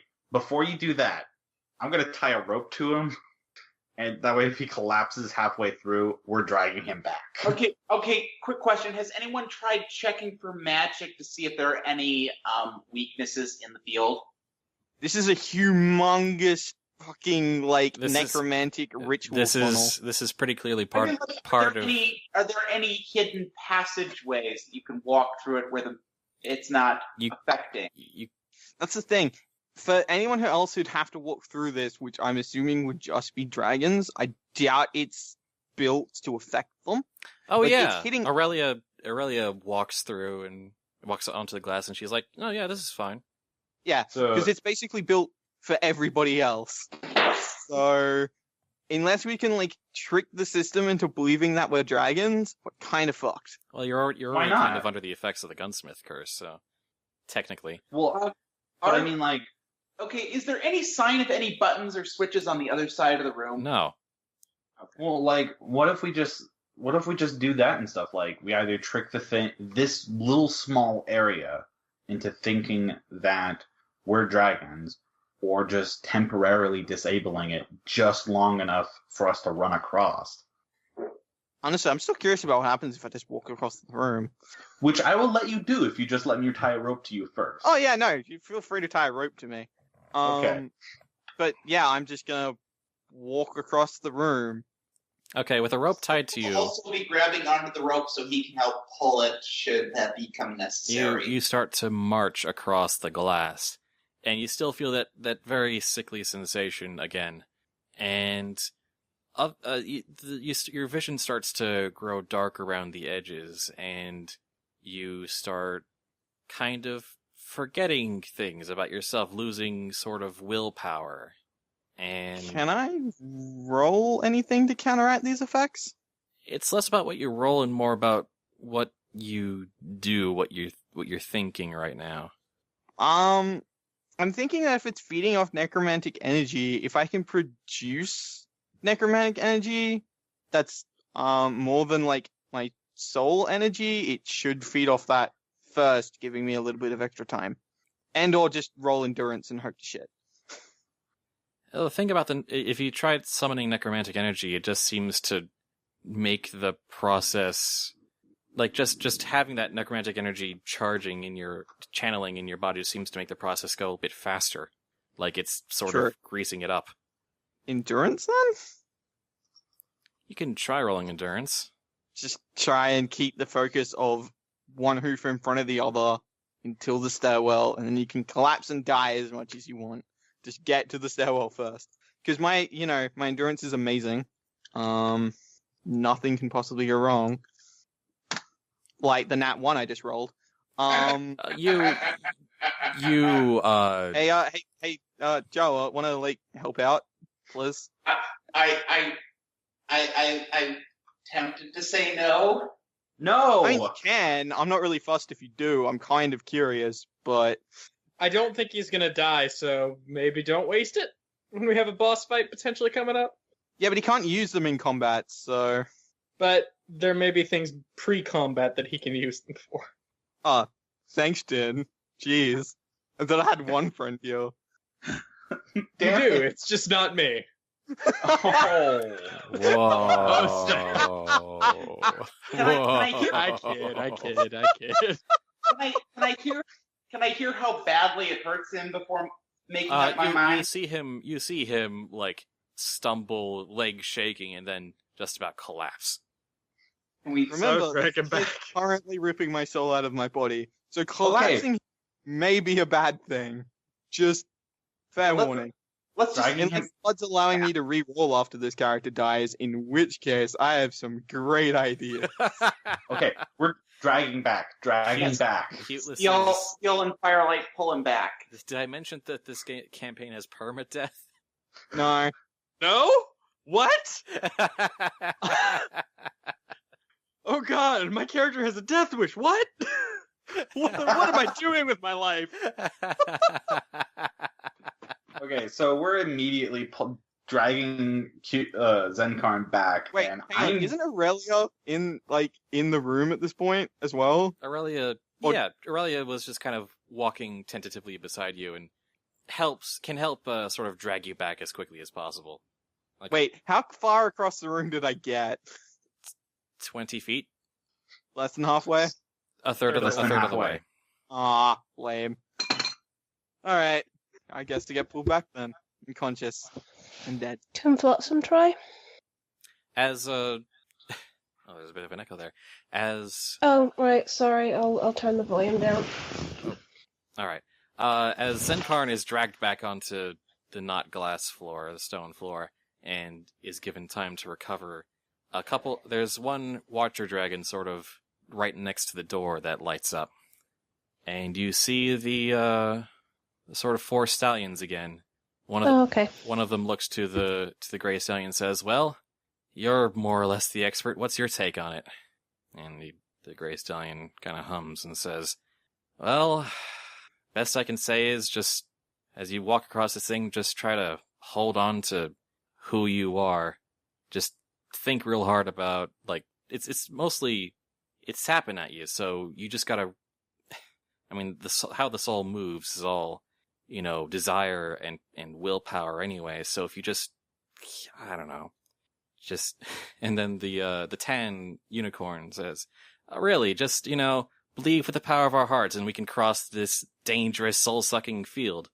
And the The Grey Stallion shrugs and says, well, we could always turn back. And the other three say, no. Grey Stallion says, well, just try to keep yourself in mind and just focus on those thoughts until you get across. All right, ready? Yeah. And the 4 stallions sort of steel themselves, step out onto the glass, and the memory fades away. For what it's worth, there was the other path we didn't take if we didn't really want to go back that way. Can Flotsam try now? Yeah, Flotsam can try now. She does, and she thinks about her family as she does so. All right. You feel the sort of deathly sensation upon you, but what else do you think of? She remembers her earliest memories of playing with summer snow and green grass when she was little. She remembers the first time she started learning how to repair machinery. She remembers when her town was attacked by slavers and when she threw her first frag grenades and when she earned her cutie mark. And she remembers when she set off to leave home so that they wouldn't get attacked again. And what's keeping you here? What's driving you forward now? She still wants to keep her family safe. She thinks of Snow waiting for her back at Skyfall, and she thinks of green grass and her father waiting for her back in Hayditch, and that they're counting on her to stop this bad thing from happening. What's some of the things you love? She thinks about, oh shit, Craggy's with her, by the way. How's Craggy doing? Craggy is kind of looking at you nervously, but seems to be more or less fine. Okay. She thinks about all her explosive blueprints, all the explosives she's designed over the years. She thinks about the joy she feels when she sees something go up in flames. Like fireworks.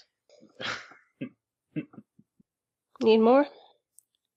Your muzzle bonks against the railing of the stairwell on the other side of the room. She turns back. Yeah, it works. I'm just imagining all of us looking in shock as like Flotsam just flies across, like just cautious, like carefully flies across this room and just like, oh shit, because like we didn't tie a rope to her. Aurelia was kind of following along the whole way, but Aurelia's like, oh yeah, she seems fine. Checks on Craggy when they get to the other side, and then Jizz is going to wait for the others. Okay. Is Zenkarn waking up at this point, or should I punch Zenkarn's coming around, yeah. Blah. Wakey. Oh. Blossom made it. Wait, what? Firelight I'm will also just point to the not other side of surprised, the room. really. Alright. So, I guess we just walk across? We should probably go as a group this time. Maybe? Or should we just keep trying one at a time? No, it doesn't really matter. What matters is how you hold on as you cross the distance. Well, I just kind of figure if we go all together and stuff, we can at least, like, if someone starts to stumble, the others can, like, at least, like, help pick them up. It's a good idea. Yeah, go through as a team. Man, I remember when my group helped. Oh wait, no, I don't. You're the one who ventured out there. Yeah, we dragged Not you the back. point. You basically volunteered to do that by yourself. Exactly, and a good team would have taught me out of it. Would you have listened? No, probably not. But that's not the point. By the way, the entire time as like Zenkarn, like as you started saying like, oh yeah, you feel like yourself pulling out of you and everything, and like, what do you think? What do you do to try like hold on to yourself? I immediately wanted to just yell, but like I realized like, oh, we have no idea what's going on right now. I just wanted to yell like, believe in yourself. Anyway, sorry. So back in character. So yeah, we should probably just go all together. Probably for the best. All right. Yep. So, Firelight will help get Zenkarn on his feet. Tempered Steel will do a couple quick dance steps as he waits. For Pete's sake. Yeah, I'm just gonna use Speak with the Dead on myself. I'm not going through that again. You, find you have the power to compel your soul to speak, which is a power you already had. Congratulations. But the necromantic ritual you bind yourself with seems to be doing its job. In this one instance, Speak with with the Dead on yourself actually seems to have an effect. Could he have a genuine conversation with himself right now? He could. Because I can't do that normally. No, you can't, damn it. I know, right? It sucks. You can. I think the power does say something about compelling your target to tell. You may compel the creature to answer one question truthfully and without distortion regarding experiences the creature had while alive.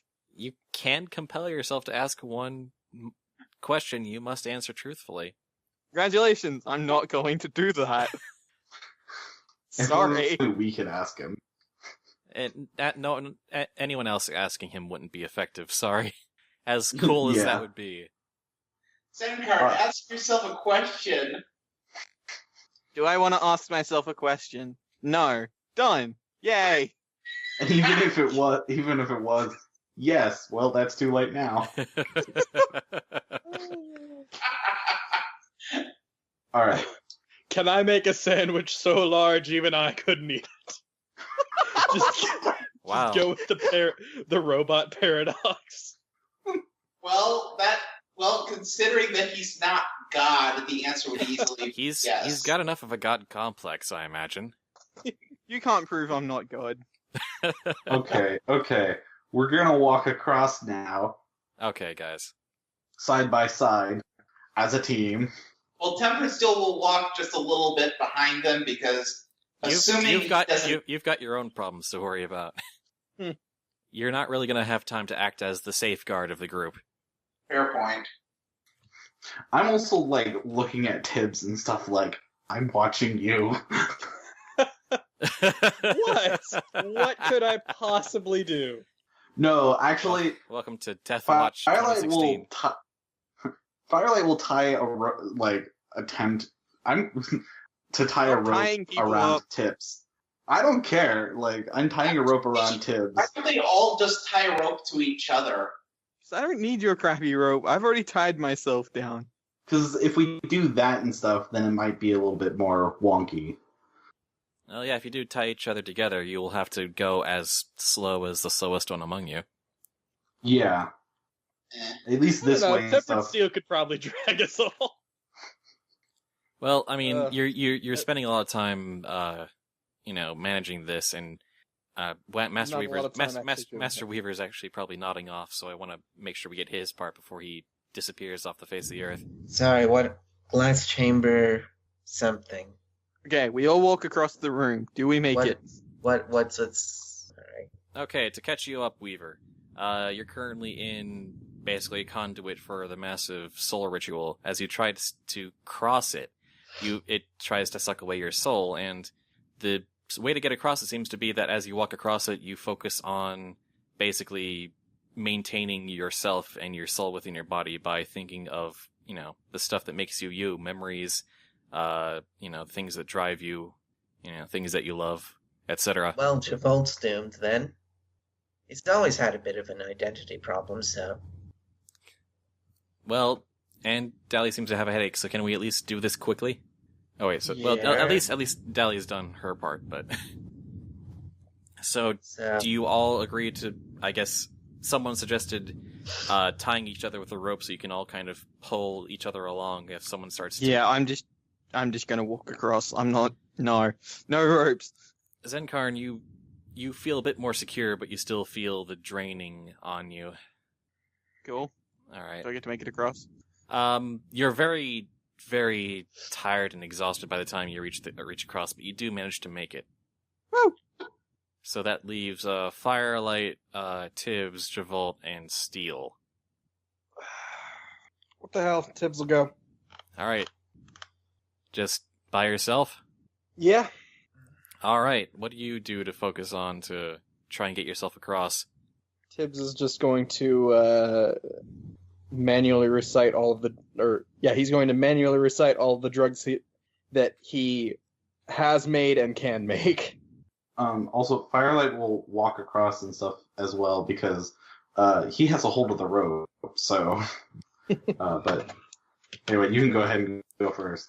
So basically, Tibbs will be walking across, saying under his breath, sorry, I've got to pull up the actual sheet again. Gibbs, is your life drugs? Is my life drugs? My life might be drugs. It is one of his defining character traits. It is. So like he'll say, he'll be muttering under his breath, Mentols available in standard berry, grape, orange, and party time. He basically recites a commercial as he crosses this death plane. It's not so much a commercial as literally a list of the drugs and all of the components therein and all of the places that he has pulled components from, be they rundown locations, straight up taken out of someone's house or someone's home, pulled off of dead ponies or out from inside dead ponies. It's basically going to be through your sort of brutal focus. You're able to, you find yourself stepping back onto solid stone ground. All right, who's next then? Isn't Firelight going with him? All right, yeah, Firelight. Okay. I guess Firelight will just try to focus on the cult, the followers, and like all his friends and stuff before, and everyone in the group, and just like, I don't know, focus on the fact that he's still got stuff to do. Like what? Still got a lot of. Be more specific. Okay. Well, helping the cult find after all this and stuff, make sure that they have a home to go to. Making sure the followers and stuff are able to help them, or at least help out the Maw. Making sure that everyone in the group makes it through this all right. Including Tibbs and stuff, making sure that he doesn't like kill himself over something. Focusing on making sure Aurelia and stuff has somebody after all this is over. As well as the new dragon that we found. Mal. Yeah, we gave him a name. And when you think of that, you find that you've crossed the way. Oh. Thank you, Mal. Which just leaves Steel and Javolt, who I imagine just argue their way across. I don't know if Javolt actually argues that much with Steel. Okay, what do you call it? Javolt will argue with other characters, but I've never really seen him arguing with Steel. You guys basically wrestle each other every 2 weeks. Really? If maybe not verbal arguments, but you basically try to stop each other from doing something every other session. Or mostly just Tempered Steel saying, no, stop that, Javolt, and Jolt being like, you can't catch me. I guess, you know what? I guess it entirely depends on whether or not Javolt sees them as arguments. Javolt may not see them as arguments. That could be a perfectly valid... Javolt might just see them as explaining to the child. Oh. Which would arguably be a way of defining the way Steel sees it. Yeah, that too. They see each other as a child, not understanding why what they are trying to do is bad. You could honestly probably cross this thing together, because you two define each other so, quite often. See, no, I would see the idea that is true is kind of horrifying. I know. Yeah, Javolt agrees to cross with Tempered because if he falls, Tempered can at least carry him the rest of the way. There's nothing else about it. Tempered Steel can agree to that if Javolt really does. Yeah, there's a part of him that is concerned that the others are passing, and it's just you two now. Okay. So I guess we set off those together. two will pass at the same time. All right. So what do you focus on to keep yourselves you, or at least what do you say while you're crossing? Boy. You start with him, boy. No. I'm just. Yeah. Javolt is not talking, just continuing to run calculations, make plans. All right, calculations and plans. What about? What do you think what project do you think he's mulling on right now? He's thinking about what he's going to do when he reaches Astaroth. And what would that be? Do you think it'll be like a fight, or do you think he has some sort of solution brewing? There would probably be some fighting, and he's trying to figure out as many possible ways to extract whatever Astaroth's heart soul gem is and alter it without either destroying it. Heart soul gem? Yeah, Smaug had one. Yeah, he had a weak point, yeah. And then Javolt became a vampire for a bit because of Smaug. Yeah, not Smaug did. Not all of them had such a thing. It was mostly tied to their skeletons, but Smaug did have that sort of central thing to him. Oh. Well, then that's... But, I mean, Astaroth might. Yeah. So first up, locate. Second, alter. Or at least... What kind of science do you plan on employing? Just, honestly, probably the Destiny talent. Just ride that wave to the end. Yep. Funny that for, focusing on science, you've become this sort of spell manipulator. Yeah, should I roll for identity, stability, or what? I think you should roll. Identity crisis. I think you should role play for identity. Yeah. Javolt's pretty much accepted he's going to die. Shit. What? Javolt's in trouble. Not right now. Just he's accepted that he's going to die at some point, and he's thinking Astaroth might very well be that point. But he intends to at least make sure everyone else has a good life. That little slip in confidence just put you in danger of losing your soul. Oh, he's not unconfident. He's just accepted he's going to die. That kind of thinking is not good to have in a death field. That is a bad train of thought. Just I get the reasoning, but in this situation, it caused you to dip a bit. Do I have to roll something for this, or is this what? I don't know. Do you want me to make you roll to make this simpler? I'm not sure what mechanic we're going with here. It's role playing. Is Steel there? I mean, Steel is walking next to him, right? You're walking, and you see Javolt drooping a bit. Okay, yes. Assuming that he has been able to get that far, if he sees that happening, he will try to pick Javolt up, and I mean, assuming yes, and so he would. I guess I've got enough from Javolt. What are you doing then, Tempered Steel? His first thought is if he feels it, his mindset is going, no, bad necromantic field, no stealing, and he is mentally visualizing it as if the whatever it is that's trying to drain him, like some sort of bad puppy trying to bite at him, and he is swatting at it with a newspaper to train it.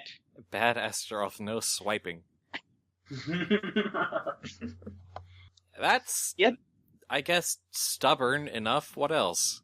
And the thought of, if he doesn't get it across, then a fight with Astaroth is pretty much a certainty compared to the slim chance that if he is there is a possibility that he would be able to present the thing he put together on Skyfall for a possibility of diplomacy. Pulling off a diplomatic. Okay. What else are you thinking about? how he is not going to let himself die like this, but Zenkarn and Dr. Tibbs go on and do whatever mischief they would no doubt get into. I can't die yet. I haven't scolded Tibbs and Zenkarn enough yet. And how the two of them will no doubt be a terrible influence on Flotsam, especially without...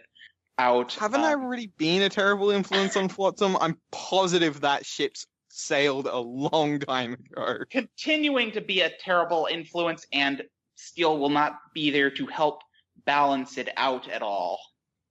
You manage, and with Javolt, you're kind of dragging Javolt along, you two manage to make it across. Hooray! Yay! You all got across the death field. It only took 45 minutes. Yeah. So, par of the course.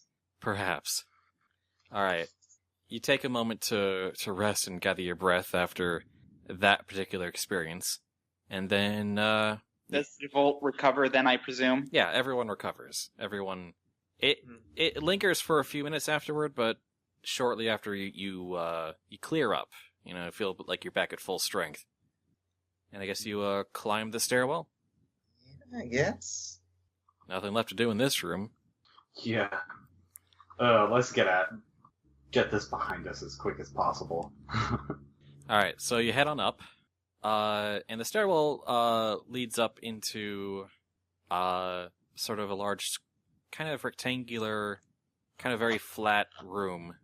At the end of it are two very, very large doors, even larger than the entrance door.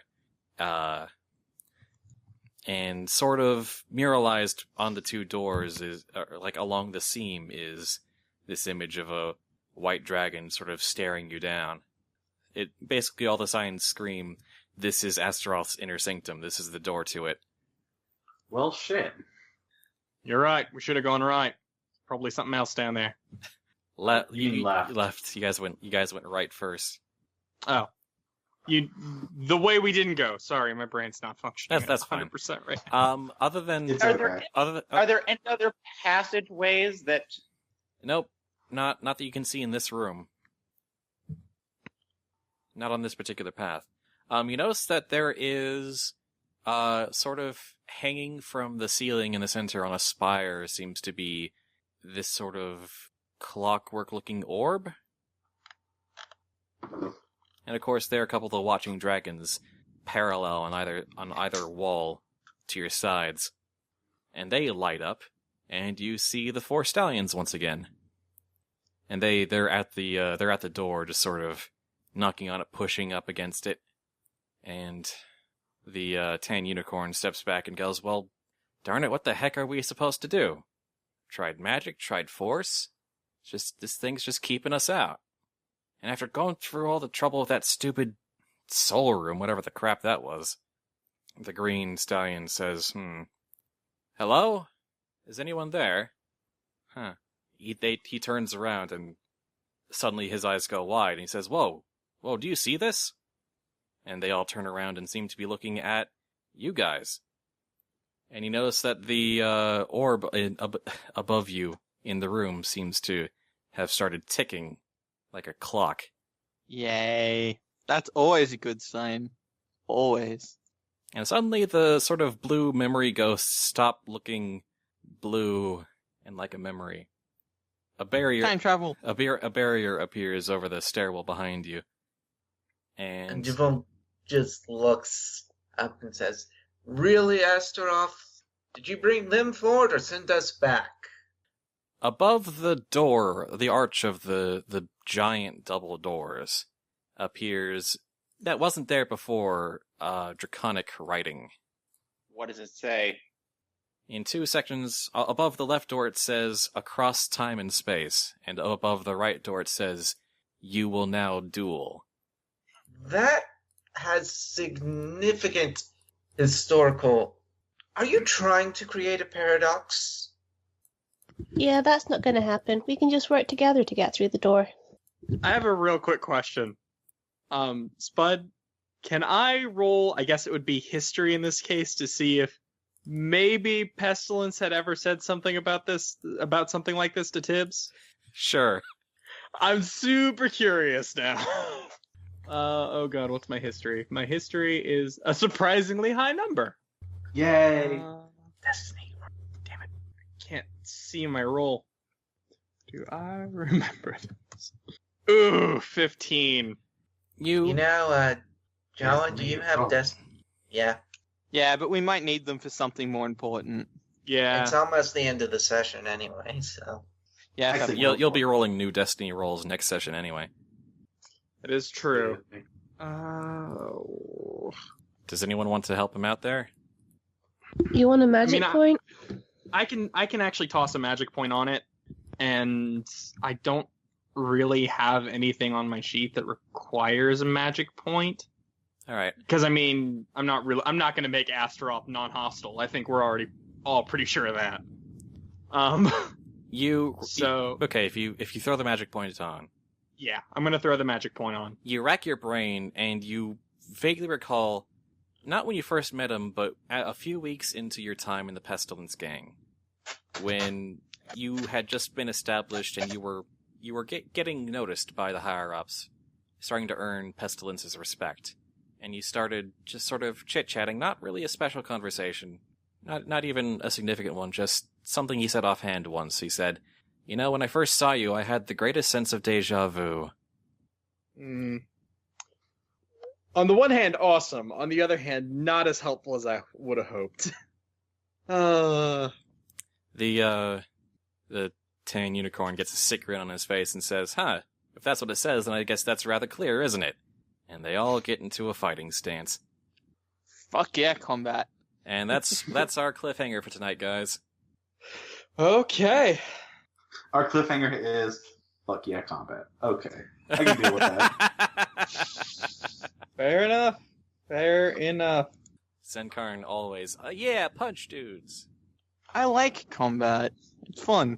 This will be interesting too. I put a lot of work into this. That thankfully I didn't have to try and cram into the last hour because you guys spent a great deal of time on that last room. Mm-hmm. But you also skipped over Is that really so wrong? It's also fine because you also skipped over 3 other rooms as well. So there's a whole wing of this dungeon that you did not really even bother to look at. So we'll look at it later. I promise. With We that, have to come out. Wait, did we go to the right? We went the right way first before going the dead end way. well, let's just say that it was supposed to be part of a puzzle that you cobbled together in a certain sense from multiple. In character, though, we had no reason to take the roundabout way. We're trying to get through this quickly and save the B team. Yep. No. Yeah. Exactly. Well, And except the thing is, I think we did try going about a roundabout way. We did not. We went about that way expecting we would hit a dead end and then go the same way the B team went. Which is fine.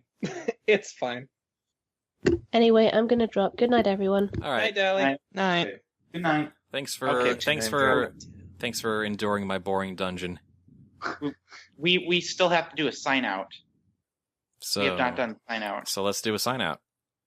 This has been Full at His Dragons. Join us next week when history fights the past. When past fights future. Present Take two. Present fights the past. Oh, great! I introduced time travel again. Crap.